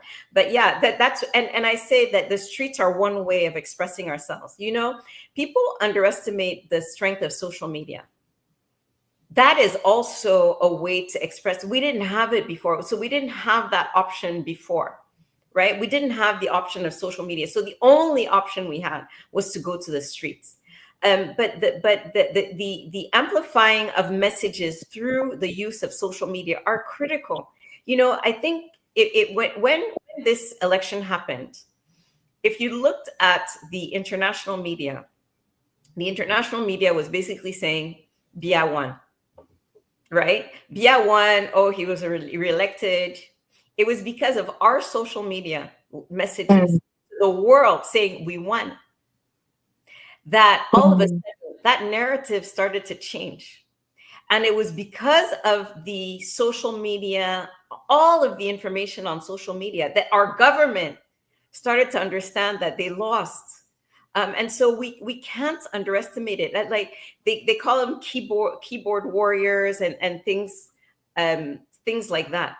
But it's still important. Like, say, it's the one way. So we shouldn't say that the only way, because then they'll say, oh, but they didn't go to the streets. But there's so many ways to, there's so many actions that every single person can take. Perhaps, and I think this is some discussion that started, is the Legal Defense Fund, funded by people that are in the diaspora, right? I always say that diaspora, you have no right, and you should not be the ones to start saying, oh, Cameroonians, you should go to the street while you're sitting in London or Paris or wherever, right? It's not up to you. But what you can say is, those Cameroonians that are taking risks in Cameroon, this is how I'm going to support them. I'm going to support them by sponsoring, by investing or putting money, in donating to a legal defense fund to make sure that they have legal services, that they can, their bail can be paid for. A bail is sometimes between 50,000. And some of these young people, they don't have 50,000, and so they have to go to prison before their trial. So those types of things are important. And also, again, amplify the message. There is nothing more powerful than a young person that's in a small village somewhere, and you know that there are thousands of people, maybe even hundreds of thousands of people that are speaking on your behalf and fighting on your behalf. So I think that there are different ways of participating. It's not just the streets, but the streets are important, and they are one of the tools in our toolkit. Yeah, thank you so much. I would just want us to maybe at some point, because as Henry said, the ingredients for post-electoral protest and confrontation and conflict is very high. So I want us at some point to look at the tools available and kind of guard people and advise people against violence, conflict, so that our violence, protest, and rioting, so that every post-electoral communication can be peaceful, guarded, so we can protect life and protect property. When do you think you're available for us to have that conversation? I'm here. I mean, but the thing is, I think so what are the concrete methods, Rebecca, that you are some of these things, right? Some of these strategies need a smaller audience. Some of these strategies are strategies that are developed. I know that, hey, all the security forces, they are watching. They are watching. Yeah, de la DGRE. Pardon. So please, let us bring in Fabrice. Let us scared about Tanganji. Il faut aller dire à Tanganji que j'ai pas peur de lui. Yes, let us bring in Fabrice, Lena, and Are Obenson. They have been waiting backstage. Thank you so much, Lena, for your patience. I think Are is also there. Eric Chinja is here. Hello, Eric. Welcome. Yes, interesting conversation going on here. We have been hearing and listening to Rebecca tell us about the people. They need to stand up for themselves, stand up and defend their votes. There's no need to hope on the international community. You've certainly been following the conversation. I will start with you, Lena, before I go to Eric. Lena, do you want to chip in? Yes, thank you very much, Mimi. Good evening to Madam Rebecca. Good evening to Sandrine, to Dr. Eric Chinje. It's my pleasure sharing this conversation with you all this evening. It's really the peak time of revolution. Speaking here in Yaoundé, I am on the field. We are following up what's happening on the field, going out every day to see if something new is coming. You know, if something bad is starting is here with us in Yaoundé, some of us that will decide to stay back here and say, okay, we are here, we are speaking in Yaoundé. They know where I am, they know what I'm doing.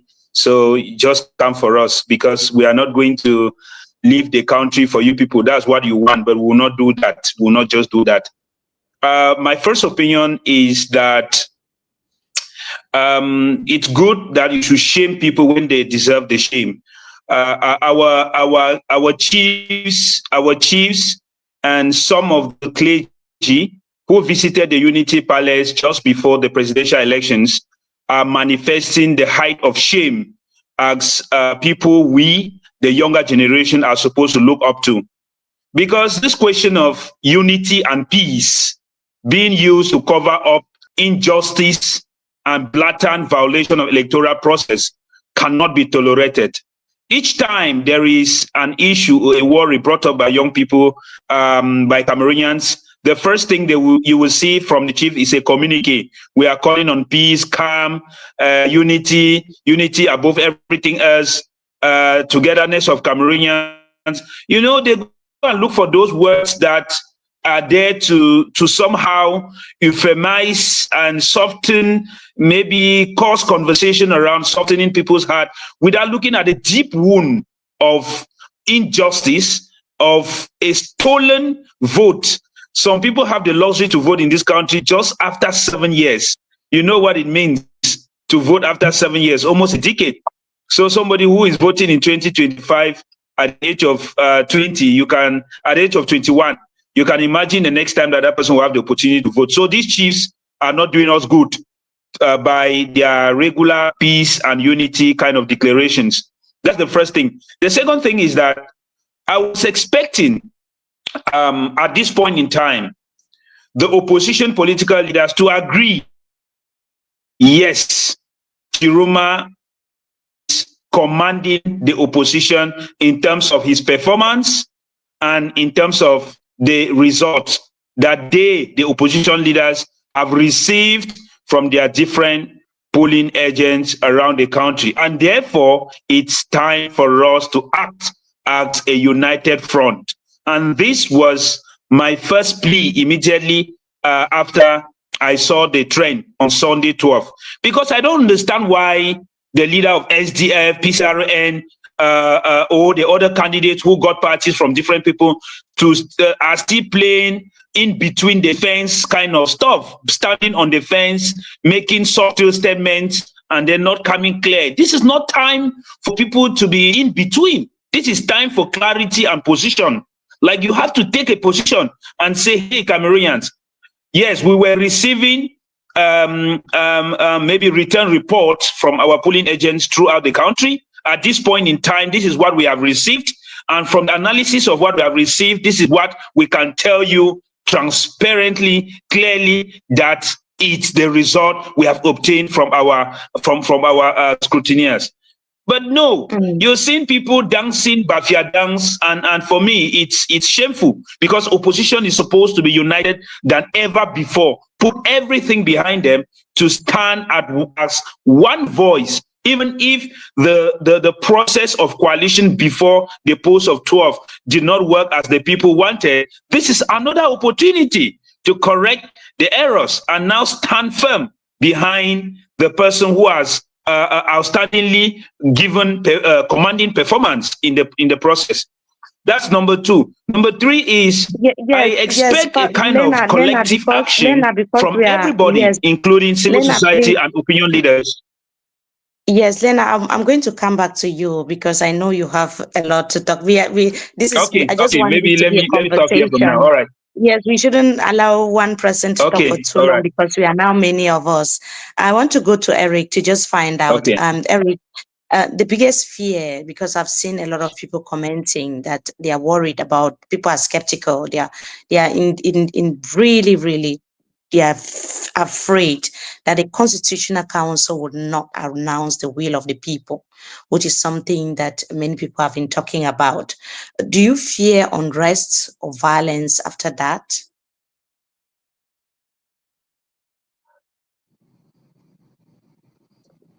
Thank you, Mimi. I'm trying to put my microphone on. No. Your question is whether I fear unrest or not. Look, a couple of things. One, I wish I had recorded what Rebecca said. I would have just played that back and then everything would be fine, right? But I didn't record it, so I'm not going to play it back, and I'll just give you my own answers to that. First of all, we cannot look. The truth has been spoken. It doesn't matter. Doesn't matter what happens. Elecam has rendered itself almost. We can't believe what comes out of Elecam anymore. We can't, for Elecam to have thrown out Maurice Kamto was already a problem. And then we come into the Constitutional Council and we expected a difference, and it wasn't. So the legal institutions of this country have not only been a disgrace to Cameroon, they've exposed Cameroon to the world. And the implications of that may not be obvious to most Cameroonians, but the implications of that is that we cannot trust the judiciary, we cannot trust the legal systems in Cameroon. So nobody who has good intentions for Cameroon, there are people who've wanted to come to the country to invest, but they can't because they cannot trust the protection that the legal systems have to produce and have to provide them.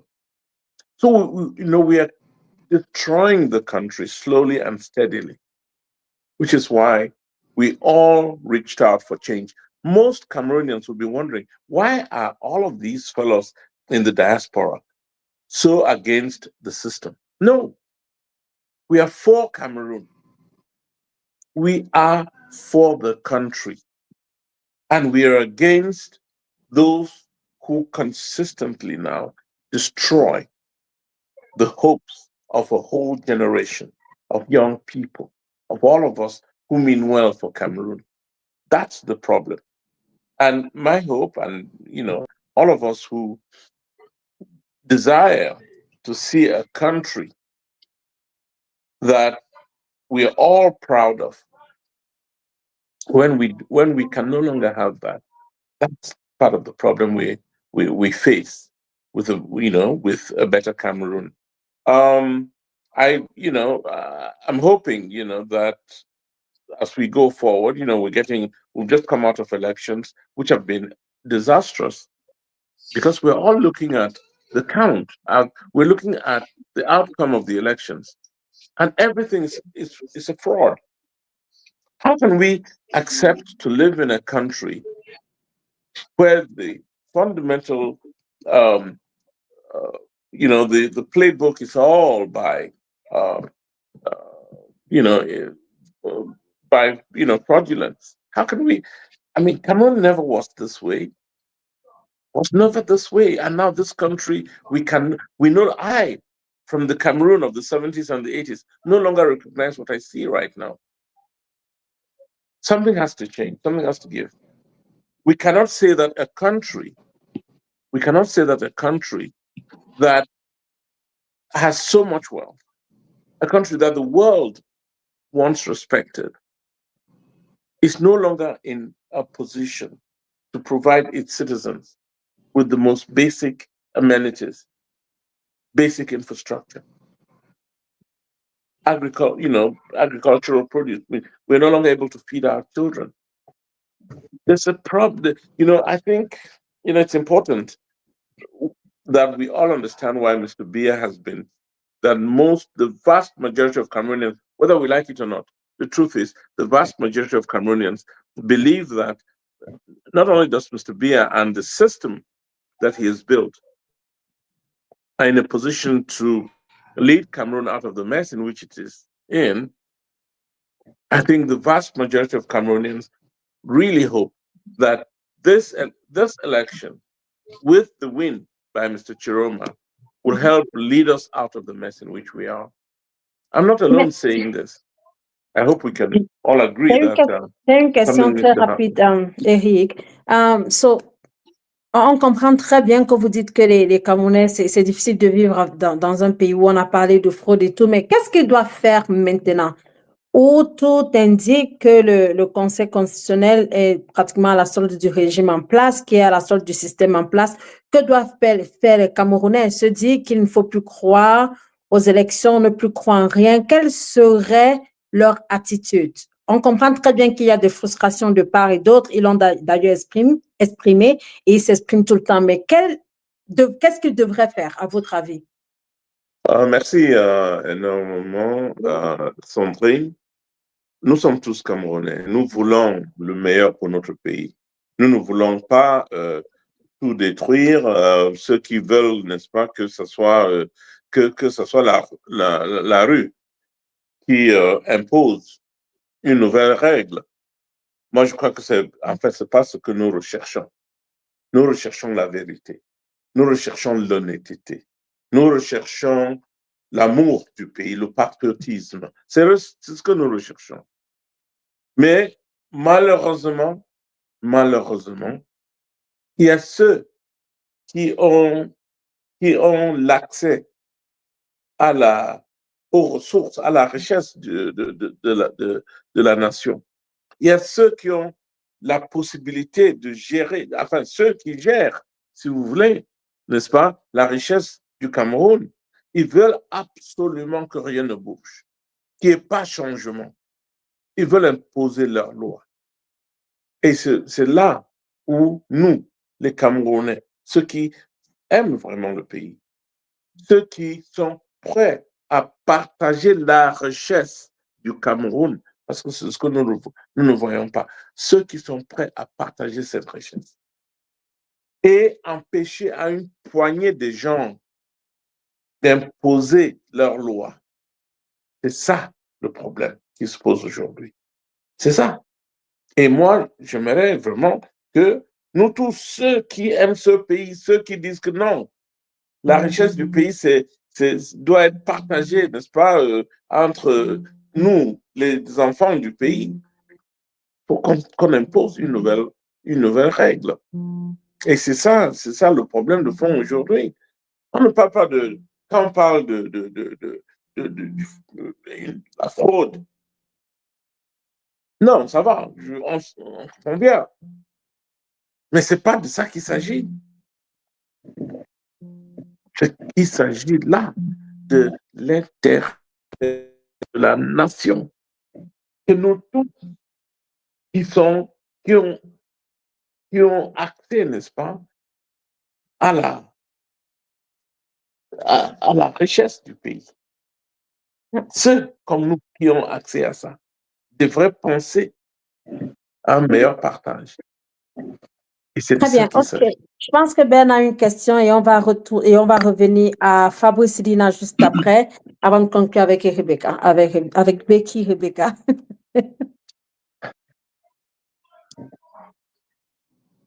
Ben, you're muted. Thank you all. Eric, thank you for having you here again. Just want to read into the thoughts of Issa Tchiroma Bakary. 2 days ago, he issued a public letter to Cameroon's security and military forces. What do you think is running across his mind at this moment, or when he was writing that letter? Thanks, Bernard. Look, I think Mr. Tchiroma is in a single lane, the lane of truth, the lane of what the popes are saying. There is not a single honest Cameroonian who thinks that Mr. Biya won these elections. Not one. Not even the members of his government. Honest Cameroonian. Not even the members of his government. So if clearly he lost the elections, why would you think that? And he lost to somebody. Mr. Biya didn't lose to the streets. He was in competition with 12 people, 11 other people. One of them clearly came out in the lead, and that was Mr. Tchiroma. Let's not bury our heads in the sand. If any Cameroonian, any one of them, loves this country, in any one of the people in government loves this country, please admit to what is so obvious to not only us but the world. Mr. Tchiroma won. Let Mr. Biya, if he, except he wants to take Cameroon to the grave with him, if Mr. Biya loves this country, he should call Tchiroma and let the two of them have a discussion. Mr. Tchiroma can reassure him that he will be protected. Mr. Tchiroma can give Mr. Biya basic guarantees of living the rest of his days in peace and in wealth, if that's what he wants. If he wants to go and live in a hotel in Switzerland, I am almost certain if he asks for that, Mr. Tchiroma can let him have it to a certain extent. His salary as president, which can be guaranteed to him, or a third of that salary, will pay the rest of his days in the hotel Intercontinental in Geneva. If that's what Mr. Biya wants, let him take it and his family and leave, and let Cameroon come back together. If Mr. Biya doesn't do that, then let it be known by every Cameroonian, and I know this man. He has said, let me tell you a story. He told the ambassador to Gabon when he went to take part in the burial of Mr. Bongo, Omar Bongo. He told the ambassador, have you seen how a president is buried? And the ambassador said, yes, Mr. President. Do you know where that ambassador is today? You don't. That ambassador is Mr. Ayolo. He's the director of cabinet in the presidency. He's the one who would organize the burial of the president if he died in office. So the question you ask is that what Mr. Biya meant? Does he want to die in office? And I can tell you, there is one of the closest friends of the president told me in 1997, that Mr. Biya will die in office, that he wants to die in office.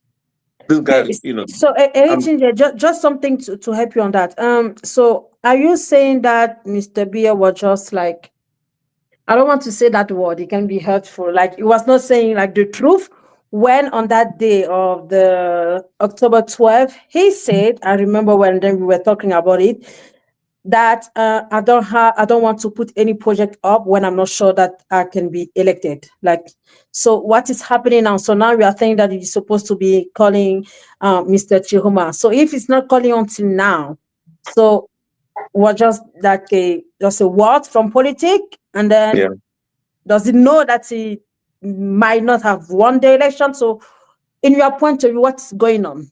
Well, I mean, I can say one thing, and I'm sure Rebecca will agree with me. Mr. Biya knows he lost the elections. He knows it.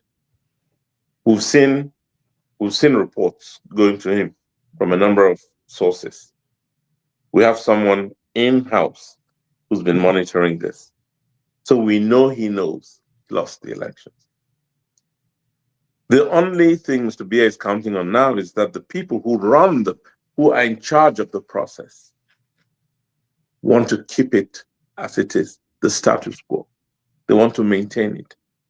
So, Mr. Atangana, where do you think he will go if he gave the victory to somebody else? He'll be replaced.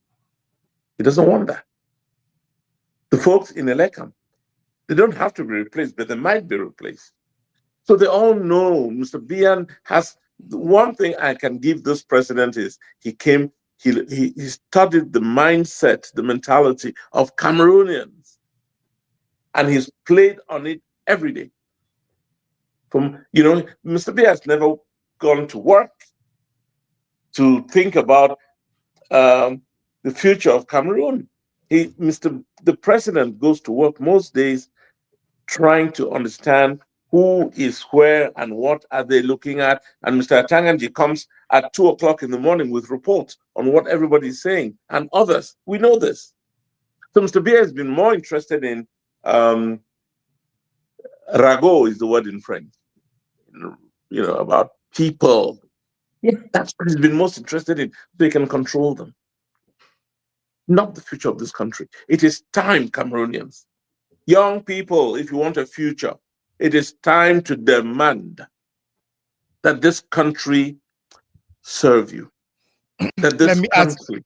Eric, let me ask a question I asked, and maybe Rebecca is going to say what you're going to say what Rebecca said, but how should the young people demand that this country serves them at this material moment where we've listened to the elections expert, we've listened to the constitutional, to the journalist, we've listened to Fabrice. Every indication points to the fact that the Constitutional Council is not going to serve the young people. So how should the young people demand that this country serves them? I really love what Rebecca said, what Alice Nkom has said, what a host of them have said. Reminding the young people that you go to your office. You have to go to your office. Your office is on the streets. Go to your office and demand it. Their office is on the streets. I'm not asking for people to riot. No.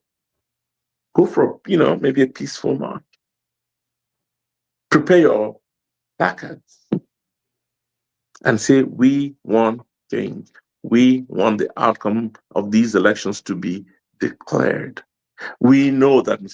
How in the world could Mr. Biya have won in the Northwest and the Southwest regions? The same place where thanks to his declaring war, millions, not thousands of people are either dead, out of the country, or out in the other regions except in the Northwest and the Southwest. How in the world? Look, all of those ministers, from Mr. Yang Philemon, Mba Acha, Mbayu Felix, all of them, they should be even ashamed to declare to the world and to the rest of us that Mr. Biya won in the Northwest and Southwest.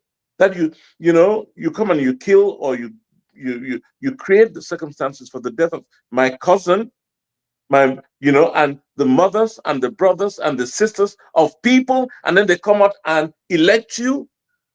That is the insult of the century. And anybody watching this program who thinks we are being emotional, please reflect. Where in the world would you see this happening? That the same guy who comes and destroys your livelihood, destroys your homes, kills some of your people, and so creates the environment for death and destruction. And then you come around and you say, hey, this is the guy to govern us. No, it doesn't make sense, right? So all the votes that Mr. Biya is supposed to have gotten from the Northwest and the Southwest regions, please hand them back to whoever got them. You didn't get them. You did not get them. And I can say that with emphasis.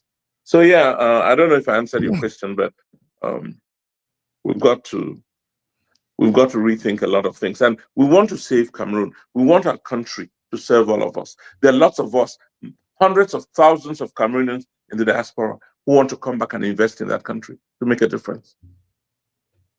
Many of us want to be like Rebecca and Oncha, come back and give back to this country. I'll be coming next week anyway. Somebody from the CPDM will say you're shooting yourself in the foot because you cannot make that argument and use Rebecca as an example because she's been there all this while. Well, she is, and I've been in and out of Cameroon, but I want to come back finally now, and there are many of us who are in the same position. Thank you so much. I know what I got from your answer is the young people should express their minds and say they need their country back. They could demonstrate peacefully. They could write their placards. Rebecca said it's a conversation that could be had in a more restrained environment for strategic and tactical reasons. Sandrine, over to you. Oui, Sandrine. Okay, I would like to ask something to Fabrice, who is in Yaoundé. I know that Fabrice, like, he has a lot of stuff like to tell us around everything. So now that the commission, la Commission nationale de recensement des votes a terminé ses travaux. So did you had a chance to maybe talk about to other political parties that were around? So what is their expectation now? What are they thinking? On peut le dire en français. Nous, on fait conversation avec les gars d'autres partis politiques, tous les jours. On a ces conversations. J'ai beaucoup d'amis dans d'autres partis politiques. Tous les partis politiques que j'ai mentionnés, j'ai beaucoup d'amis là-bas, qu'on discute tout le temps. Et on se connaît très bien. On fait les activités, puisque au Cameroun, il y a très peu de jeunes qui s'engagent dans la politique. Mais quand on discute parfois, tu entends ceux qui sont les leaders intermédiaires, un peu comme moi, qui sont peut-être pas à la tête, mais entre les cadres de cette, ils vont dire, mais ça, la décision finale revient au chef, ça revient au président du parti, ça revient, et c'est un peu ça qui est notre grand souci. Et les attentes sont autour des oui. Tout le monde dit oui, Tchiroma a gagné. Vraiment, les PV, même nos PV montrent qu'il a gagné. Mais je vous dis, il faut dire à vos leaders qu'il fait un communiqué public pour dire ça clairement. Pourquoi il tourne autour de peau? Pourquoi pas faire une déclaration pour éclairer l'opinion publique et l'opinion internationale que voilà la position que vous avez prise? Donc, pour moi, selon moi, je pense que tout le monde connaît la vérité, mais il y a certaines personnes qui ne veulent pas le déclarer. C'est juste mon sentiment. Mais sur l'attente de ce qui va se passer avec la Cour constitutionnelle, il n'y a pas... Tout le monde aujourd'hui savent qu'ils sont là pour le système en place et ils sont là pour l'ordre de la présidence. Parce que ceux qui sont là, ils sont tellement confortables qu'ils ne se voient pas quitter la présidence aujourd'hui pour quelqu'un d'autre. Donc, c'est question des rapports de force. C'est question des... Qu'est-ce que nous autres, de ces côtés, on peut faire? C'est question des... C'est pour cela que moi, j'ai déjà dit, je demande mutualisation des forces. Je ne vois pas aujourd'hui qu'est-ce qui l'empêche encore que tous les leaders politiques viennent ensemble ou tous les leaders de la société civile viennent ensemble pour demander ou revendiquer cette victoire de Issa Tchiroma. Ça, c'est mon analyse personnelle, c'est que je vois sur le terrain et c'est que je ressens. Parce que si tout le monde, imaginons que sur les 11 candidats, d'autres candidats, il y a 4 qui ont déjà quand même fait une déclaration en faveur de Issa Tchiroma.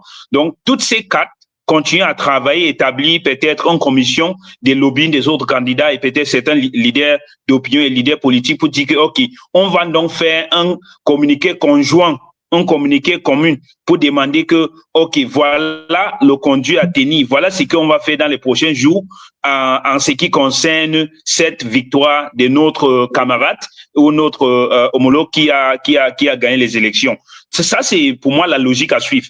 Puisque pour faire les déclarations dispersées, chacun à son coin, faire les analyses et après il fait ses publications sur Facebook, après il prend ses rendez-vous médiatiques, il part discuter. Oui, c'est bon, mais ceux qui sont à Etoudi, dans les laboratoires ou bien cabinets noirs, ils sont en train de rire parce qu'ils disent que les gens, si on savait qu'ils vont toujours faire comme ça pour que parce que puisqu'on fait dans l'opposition, puisqu'on fait synergie sur ce qu'on va faire concrètement, puisqu'ils ont peur. Donc, ils ont tellement peur des actions communes. Donc, ces gens sont tellement peur des actions communes. Mais quand ils voient les gens réagissent de manière individuelle, de manière non identique de leurs partis politiques, ils sont contents parce qu'ils savent que ça va aboutir que dans les stratégies. Et les gens passent leur temps à critiquer les stratégies des uns des autres au lieu de converger l'énergie sur ce qui est l'essentiel. Ce qui est l'essentiel aujourd'hui, c'est que Bia doivent quitter le pouvoir. Et on doit maintenant focaliser sur comment bâtir un autre Cameroun sans Bia. Ça, c'est une question de chronologie, c'est une question de référence et de priorité. de priorité de tout Camerounais aujourd'hui et tout leader politique aujourd'hui, c'est qui bien quitter le pouvoir. Qu'est-ce qu'on peut faire ensemble pour qu'il quitte le pouvoir? On a toute opportunité aujourd'hui qui se place devant nous. On a toute opportunité, vraiment. Une opportunité pour moi, si on rate, je crains quand est-ce qu'on va encore avoir ce genre d'opportunité devant nous comme ça. Donc pour moi, c'est que on réagisse ensemble.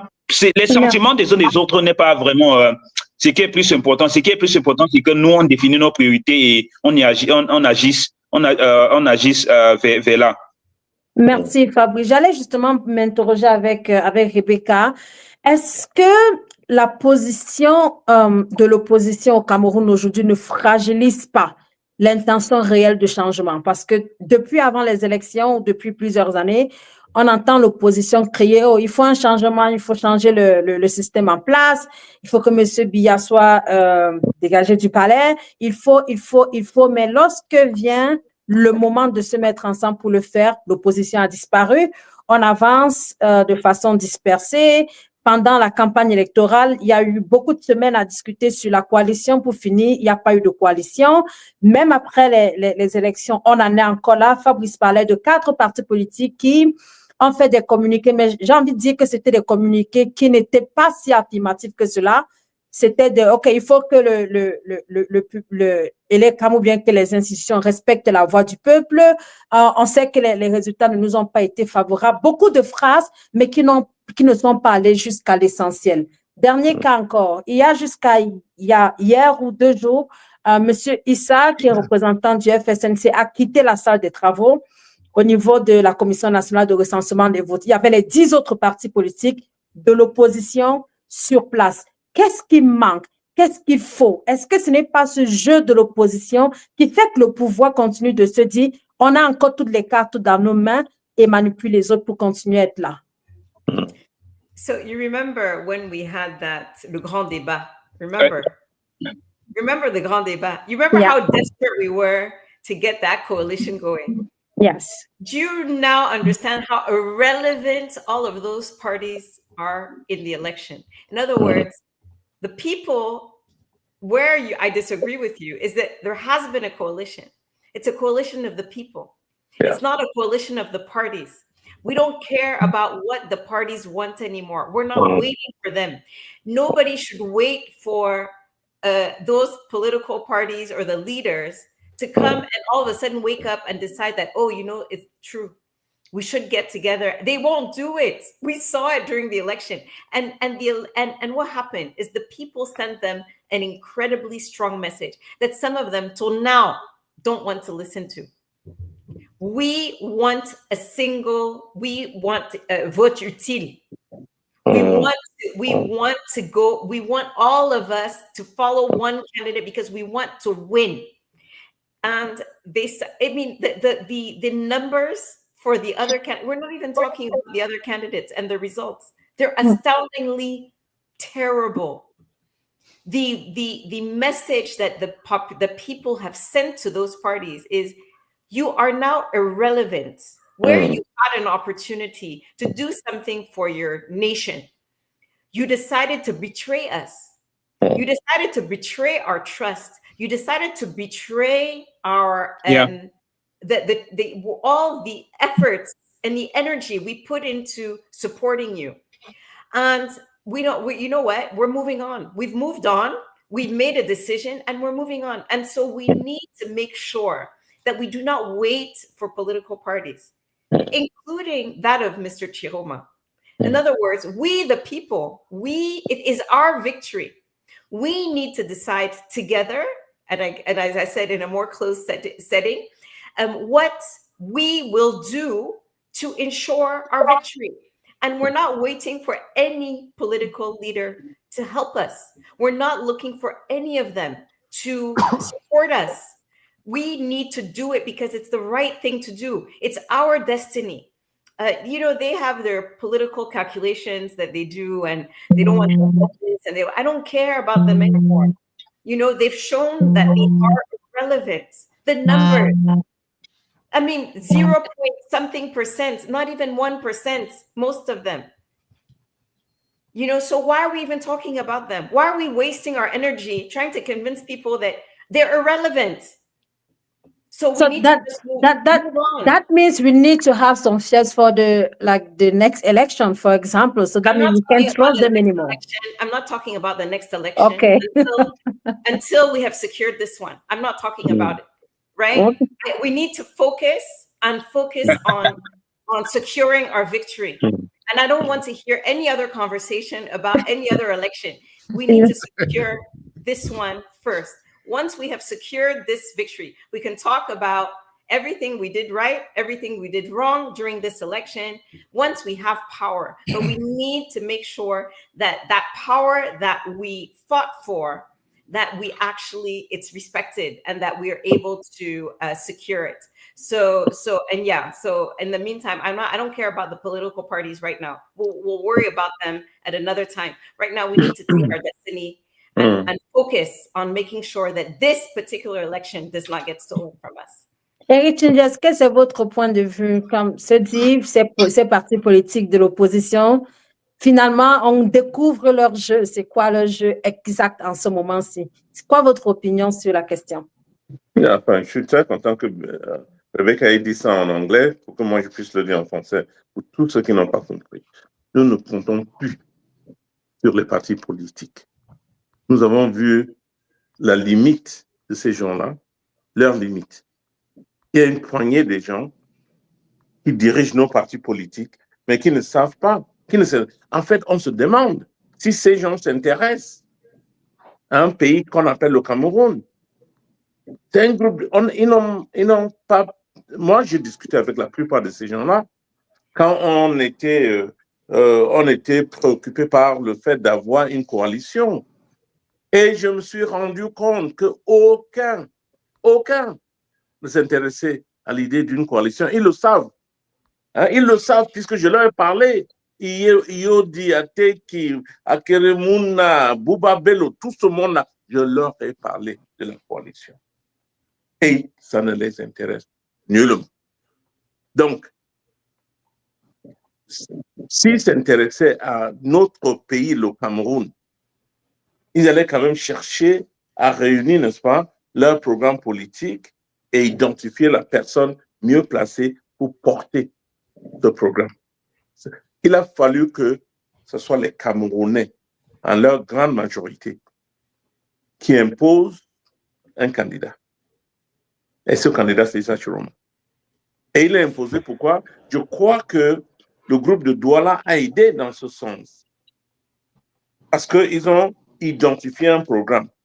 Monsieur, si vous êtes d'accord pour faire telle et telle chose, et rester un seul mandat réduit à 5 ans, si ça vous intéresse, venez avec nous. La seule personne qui a voulu le faire, c'était Issa Tchiroma. Et ils l'ont annoncé donc comme candidat. Non, il ne faut pas charrier. Tous ces gars-là, ils ont le droit. Ils sont chefs. Ils se sont présentés parce qu'ils voulaient arriver au pouvoir. C'est tout à fait normal. Mais si c'était pour arriver au pouvoir et changer le Cameroun, je ne crois pas que c'était ça leur but. Ils voulaient être le prochain Paul Biya, qui allait gérer le pays pendant peut-être 20 ans, 30 ans, 40 ans, pour ne pas faire grand-chose, pour laisser les routes, les infrastructures dans cet état-là, sans électricité, sans l'eau, les hôpitaux en état délabré. N'est-ce pas? Peut-être qu'il voulait être le prochain Paul Biya. Monsieur Biya ne peut pas imaginer que le Camerounais normal va le plébisciter. Et lui ajouter encore à 93 ans la possibilité Enfin, il y a M. Mo Ibrahim qui lui a demandé, vous voulez gérer votre pays, c'est pour amener le pays dans le cercueil avec vous. C'était ça. Que les Camerounais soient sérieux. S'ils aiment leur pays, il faut oublier tout ce monde-là. Il faut qu'on remette le pays sur les rails. Donnons le pouvoir à un monsieur comme Tchiroma qui a accepté de revoir toute la structure, n'est-ce pas, administrative du pays, remettre ce pays sur une autre trajectoire pour refaire l'économie, rebâtir le pays, l'école, la santé, ainsi de suite. C'est ce qu'il faut aujourd'hui. Tout Camerounais qui aime son pays doit exiger ces éléments-là. Et ça peut se faire. C'est pas si compliqué que cela. C'est pas si compliqué que cela. Okay, I don't know if Bernard has some question for Eric or Rebecca, and I'm pretty sure that I don't know if we have another guest coming. Otherwise, maybe I think it's my starting to be a little bit late for Fabrice, and we have a few minutes to spend together. Yeah, I have a question for Fabrice. You were talking about the communication with you and leaders of other political parties and the lower rank members.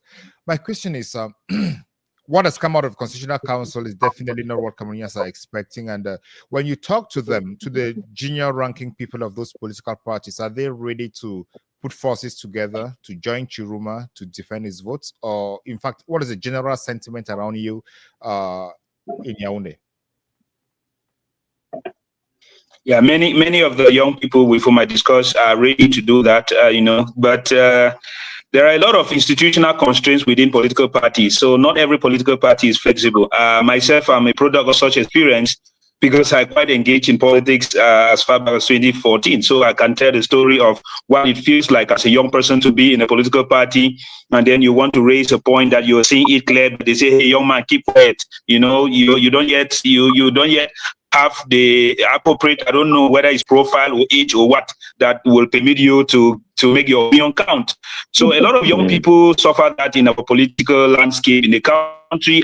And most of these political parties are managed by really people that are very, very autocratic.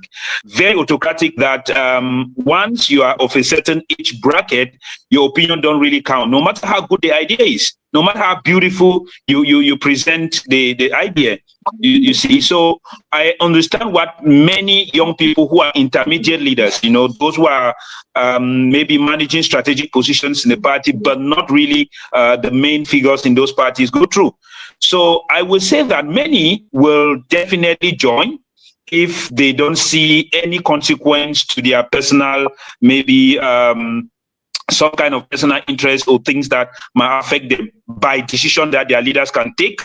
Because in this process, there are two kinds of interests that people evaluate, personal and collective. So there are some people whose drive for collective interest is more than the drive for personal interest, and there are others whose drive for personal interest is more than the collective interest. So me, I'm driven by the fact that I want to see Cameroon good. So most of the time I would tell the Okay, we lost Fabrice, and I want to just come in quickly here to say I've been monitoring and looking at the temperature in the comment section, and Cameroonians are more determined than what we even think. I know that we have been talking about opposition leaders working together. When the discussion was about relying on the opposition, people were hoping, and then later they said they don't even care whether the opposition comes together or not. And even when there were talks about maybe things can possibly start changing in the municipal legislatives, and as soon as Rebecca said, no, we are focused on the now, not the future, we saw how they were saying, yes, we are focused on now. We don't want to think about next year. So from the start of these discussions, we've seen young Cameroonians are already so empowered that they say that they will do everything within their power to ensure that there's power change. I will start with you, Rebecca. Would you see young people doing exactly what they want instead of listening or waiting for any expert, for any opposition party leader to lead the way? I think they have, like the elections and the way they conducted themselves, the way they followed their vote, I'm so proud of our young people and how determined they are to take their country back. So I think they've already started to I don't like the word empower, because it almost means that you're getting the power from somewhere else. Right? I think that Cameroonians, young people, have recognized that the power that they already have, and they're starting to use it. And so all we can do, us, the older generation, even though I'm old, except for Eric. Eric's my big brother. Everybody else. I think what we can do is accompany them, amplify their voice, guide if they want, give advice, like be by their side. But we're not going to be in front. Right now, we're led by the youth. We're led by the young people. And all we can do is say, okay, I'm going to stand by you. I'm going to stand by your side. What is it you want to do? We're going to help you accomplish your goals and your dreams. That's our role. Our role isn't to go and say, oh, you need to go march, or you need to, if you want to go march, we'll help you march, right? We'll help you organize your march. We'll help you, all the other things that go around the march, like organizing legal defense and things like that. But the youth, you already hold the power. You hold the power, and you have demonstrated your power like never before. And no one will ever take it away from you. And all I can do, and Eric and Mimi, is amplify your voice and support you in taking that power back. Absolutely. Yes, Eric, you want to come in on that as well before we conclude? I just, want to reemphasize what Rebecca just said. Look, it is time to love your country again. It's time to be angry enough and deny to accept the current state of Cameroon. This is a country we all should be proud of. We call it Le Continent. We call it the continent, Africa in miniature, for a reason. If anybody doesn't know why we call it Africa in miniature, go find out. It's precisely because we've got everything the continent has to be proud of. Why aren't we proud of Cameroon? We used to be proud of Cameroon. I left that country, like Rebecca, went to the United States, and I came back. I was in a hurry to come back for my studies because we loved Cameroon. And now we're all crying for the beloved country. It's not normal. So we let the young people know that they could have a better country. It's time to say that. And time to tell all these greedy men and women who have seized and controlled the wealth of that country and want to stay there and continue to look out. Somebody was just telling us the other day, went to the home of Ayolo and saw 70 cars. 70. Give those 70 cars, Monsieur Ayolo, donnez ces voitures aux bensineurs, ils vont faire mieux avec. So, what's the point? What is this greed about? So it's time for the young people to reclaim their country. Take Cameroon back. Take back your country. And do not let a handful. There are lots of my friends in government. Rebecca and I have a lot of friends in this government. There are lots of them who will be very angry with what we are saying. But please understand that we love Cameroon more. I want to leave this world and meet God, telling him I did what I could to make that country a better place than I met it. That's what I look forward to. I don't know how much more time. I don't even look. I want to go to Cameroon next week, but I don't know that I'll be going back with pride to Cameroon. So Mimi, I hope every young man. Eric, if I can interrupt you, please, I think yes. you should go back with pride, not because of the infrastructure, but because of the people, right? Yeah. You can stand up so proud to see what our young people have done for us. And so really, I think, don't worry, like the infrastructure, we'll get to that.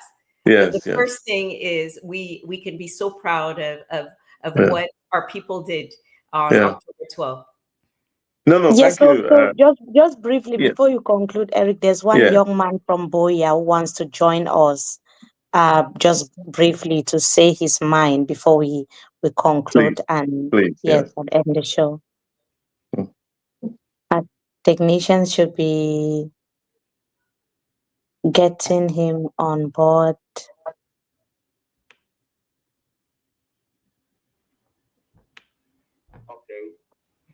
Hello, Nembo. How are you? Welcome. Thank you. I'm fine. Yes. Yes. What do you have to tell us this evening, this night? Yes, it's nice. It's nice. We are listening. Yes. I've just been getting the conversations, and I just want to be informed to find out about the things like what we have to do at this point in time concerning the results, because obviously we know that they are going to be falsified, and we need to know what to do, because actually we are fed up here in Cameroon. We are really fed up. We can't just fold our arms.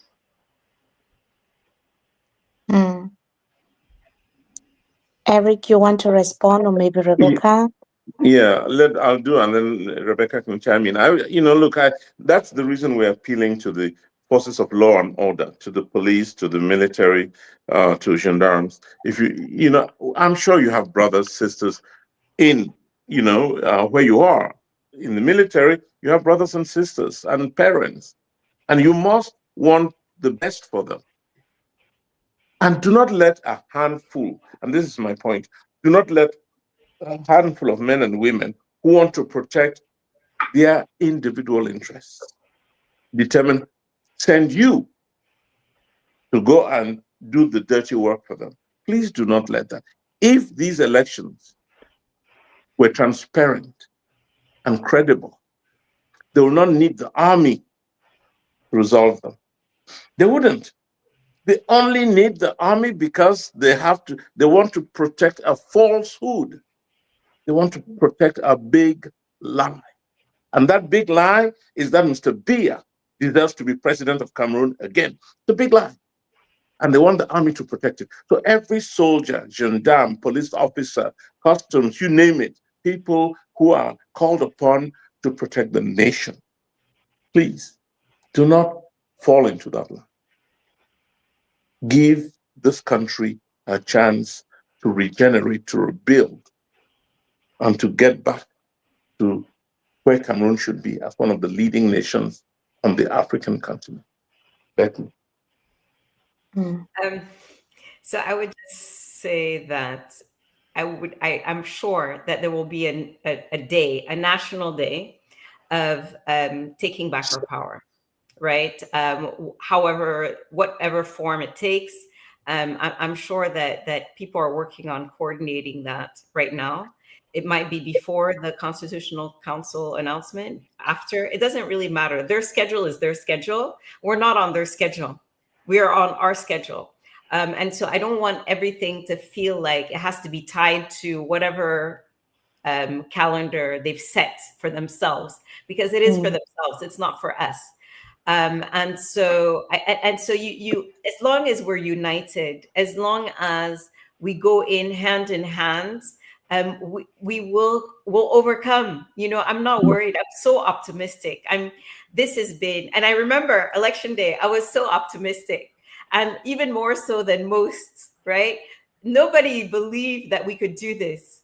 And I kept saying, I could be wrong, right? And I'd rather believe and be wrong than not believe and be right. And I'm so glad that I believed. And so I think that we need to keep believing, even when things look so dim and it looks so impossible. We look at what we accomplished on October 12th. What can't we do going forward? And so we shouldn't fear. What are they going to do? What fear is a personal feeling.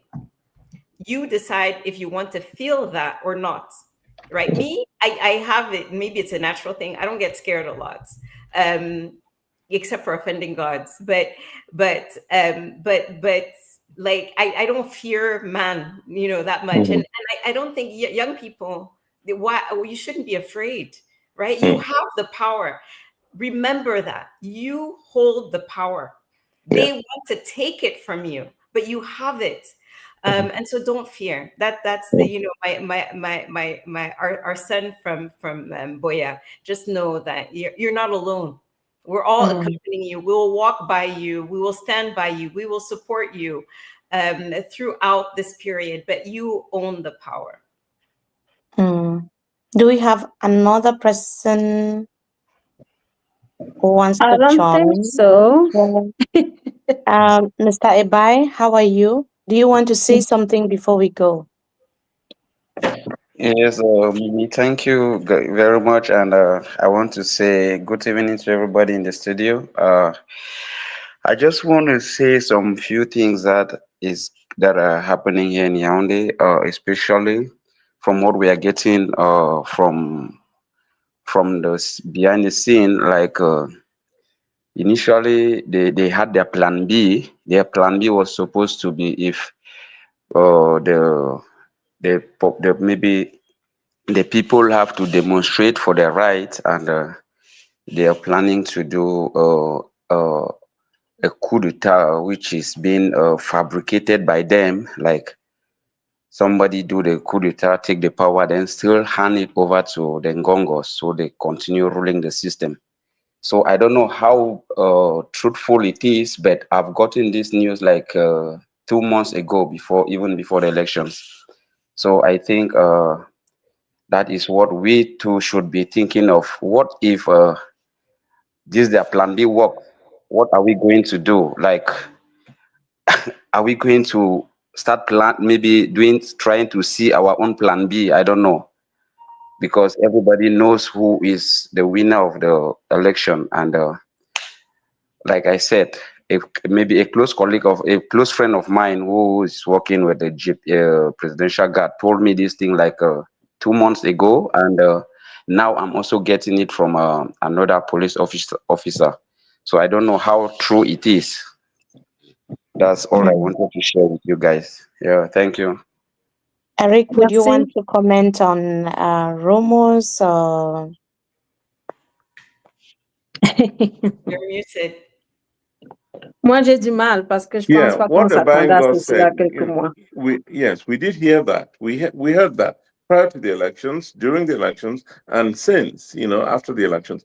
So clearly there's some plan B at some, but we don't, anybody who wants to engage in that should know that they'll be destroying a country that we can participate in that destruction, and nobody will. So it should be, the Gabon, Cameroon is not Gabon. Cameroon is not Burkina Faso. Cameroon is Cameroon. Cameroon is Le Continent.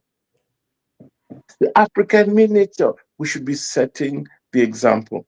Look, if these elections do not allow us to resolve the problem of leadership in the country, I'd rather, as I think it was Cabral Libi or somebody who called for an annulment of the elections and a reorganization.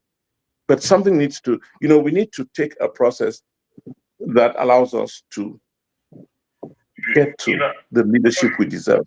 So that's why I'm for the people to take back their power, go back to their office. That office is on the streets. Take back the power and demand a rectification of the problem. I think we can, if we love Cameroon. That's all I'm saying. So yes, thank you so much, Ebaingo Theodore. I think he had contributed also when on the 12th of October when Cameroonians were voting. We thank you so much for your relentless effort and your persistence. And yes, thank you so much. But this is also a very sensitive kind of conversation. Probably we can go back and think about it and see how to better discuss it before we bring it here on board. But we thank you for bringing that up. Thank you. Yes. So Bernard, I don't know if you have final questions for Eric and Rebecca before we go, but I think our time is up. It's always difficult to say goodbye to the thousands of people watching, but we have to still go. Okay. Sandrine, any final questions? Anything else? No, at this point, no. I'm just hoping that we might maybe try to have, like, I would say, like, people have like legal things to understand what my what we should like think about the way that is happening. Like, I don't know if you are getting me, like the legal part. Est-ce qu'on peut Yes, avoir also, des yes, we're supposed to avocats, have des personnes comme Barrister ça là? Sim today. We're Absolument. supposed to Yeah. have Barrister Sim. I'm Yeah. sure that It's he was okay. caught up. Je pense aussi qu'avec la récente sortie de Issa Tchiroma, je pense que c'était aujourd'hui alors qu'il était sur le plateau de Canada, peut-être il y a des choses comme ça qui ont dû se passer, mais je pense que ce serait une bonne occasion pour nous dans les jours à venir de voir comment est-ce que les hommes de loi perçoivent ce qui se passe, parce que au départ, avec la sortie de M. Tchiroma, celle d'Atanganji, il y avait des articles du code électoral qui étaient lus chacun à sa façon. Je pense qu'on va trouver une façon de revenir là-dessus et de voir quelles sont les dispositions légales maintenant qu'on est vraiment à la fin du processus électoral. On sait que le Conseil constitutionnel va se prononcer dans les jours à venir. Je suis plus ou moins certaine que ça va être au plus tard à la fin de la semaine. Alors, si on a la possibilité d'avoir peut-être des hommes de loi pour en discuter et de comprendre tout ce qui est autour, même de ce qui pourrait se passer. Avec Rebecca, tout à l'heure, on se demandait qui va avoir le pouvoir ou est-ce qu'il y en aura un Etoudi, est-ce qu'il y en aura un à Gara ou ailleurs. Je pense que tout cela va nous permettre de mieux comprendre l'après-élection présidentielle au Cameroun. Et j'ai aussi l'impression qu'il y a beaucoup de gens qui nous suivent qui vont aussi être, they want to be part of this conversation. They have a lot of questions to ask. They have contributions to make. So today was just like some sort of a trial, and we saw a lot of people are sending messages that they want to contribute. So probably from the next edition, we'll try to see how to incorporate that and get some of you to come on board. Yes, that's something that we are planning to do. But thank you so much, Eric and Rebecca. Thank you. It's been so amazing having you. Yeah, Mimi, Thank you. Mimi, let me just say this. You know, this is a historic time for this country. Let's not miss the opportunity. Let every Cameroonian think about the history we're making at this time to set our country right again. Let all Cameroonians think about the disaster of, let me just point out 2 or 3 things. One, for 10 years, the president did not meet with his ministers. So there was absolutely no vision for the country, no direction. Everybody did as they pleased. We've got to correct that. It has nothing to do with whether you love or hate Mr. Biya. It was just because for the last 10 years, he's been unable. If he couldn't in the last 10 years, he cannot in the next 10 or the next 7 or the next 5. So we need a change in leadership. It looks like And this isn't registered. until we have that change in leadership in Cameroon, let us not fool ourselves. Nothing is going to change. So I just want to say that your role, the role of Mimi Mefo Info, and all of us who are working to turn things around is critical at this time. Mimi, don't give up. And all of us, you know, Becky is with you. I know Bernard is with you. And your platforms together are reaching hundreds of thousands of Cameroonians. Let's keep that going until the end. And then hopefully that change will come. So thank you for what you're doing. Thanks, Becky. Thanks, Bernard. And Sandrine, ma petite, là, vraiment. Sandrine is another level of, I know. Huh? Yes. Yes, thank you, Rebecca. Anytime I call, she's always there to say yes, I'll be on board today. So it's kind of, refreshing and also encouraging to know that we are not alone in this. We have big brains like you coming on board to analyze and say some of the things that we cannot say.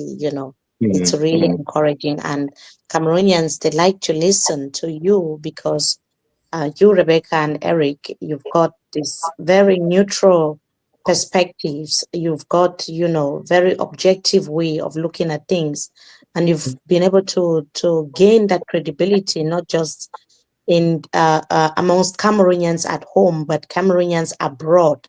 The belief when they listen to you, they listen with an open mind, and in fact, the bottom line is you have a lot of credibility and a lot of people look up to you. So this time is very, very crucial for our country, and we have to keep the conversation. going, like you said. Thank you. Thank you so much. Thank you, I don't know Mimi, if for what Bernard you're has. doing. Thank Yeah, you for what you're it's doing. all of us. It's all of us. Bernard, do you have anything to say? No, just to thank our guests who showed up today, and thank Eric and Eric and Rebecca for always being there, and just to Cameroonians who are looking forward to how the next few days are going to be. Stay strong, be optimistic, and know that you have leaders that are there to guide you, accompany you, and show you the light. But you are the main actors. They are not going to lead you. They are there just to help you. So stay strong, be prepared. The days ahead are tough. They are fierce, but you are fiercer. That's right. Sandrine? Ah non, plus rien à ajouter. Comme Bernard l'a dit, on a juste besoin de rester soudés, être ensemble, continuer de faire ce que l'on a à faire. Ce n'est pas une tâche facile, mais comme Eric le dit souvent, lorsqu'on a du cœur pour ce que l'on aime, on trouve un peu de temps pour pouvoir le faire. Merci à Rebecca, merci à Eric, merci à Bernard, merci à toi, Mimi. Much Thank love. you all. Yes, thank you so much. And for Bernard said, for those who came in, the guests, it was a pleasure. And the MMI team working in the background, the production team, our producer, Jessica Kenya, who works every day to make sure this program takes place, reaches out to the guests, calls me and makes sure that we are here on time. I just want to say thank you because he's doing a tremendous job. And also Kingsley there in the background, taking care of the technical aspect of things, and also Master that everyone knows. I mean, the entire MMI team is just amazing to have you guys on board and seeing the good work that you do. Many people didn't know that we are such a big team until now, but yes, we have a fantastic team behind all of this, and I cannot stop saying thank you, thank you, thank you, everyone. So for those who are also supporting, I earlier mentioned that we have a Professor CH who supported us, and then we have Akbar 237. Please also reach out to Beyond and Africa podcast. If you go to the YouTube page of Bernard Ngalim, you will see the fantastic job that he is doing. Please try to be a member as well and support him. Share and subscribe to his YouTube channel. Rebecca is also there. Please also follow her so that whenever she's having these important conversations, you'll be the first to know.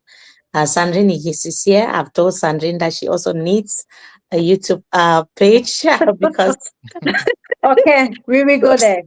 Don't as say soon as it she has loud. one, we all have to follow her. And, we have to build this community and work together because I've seen that we are so strong together.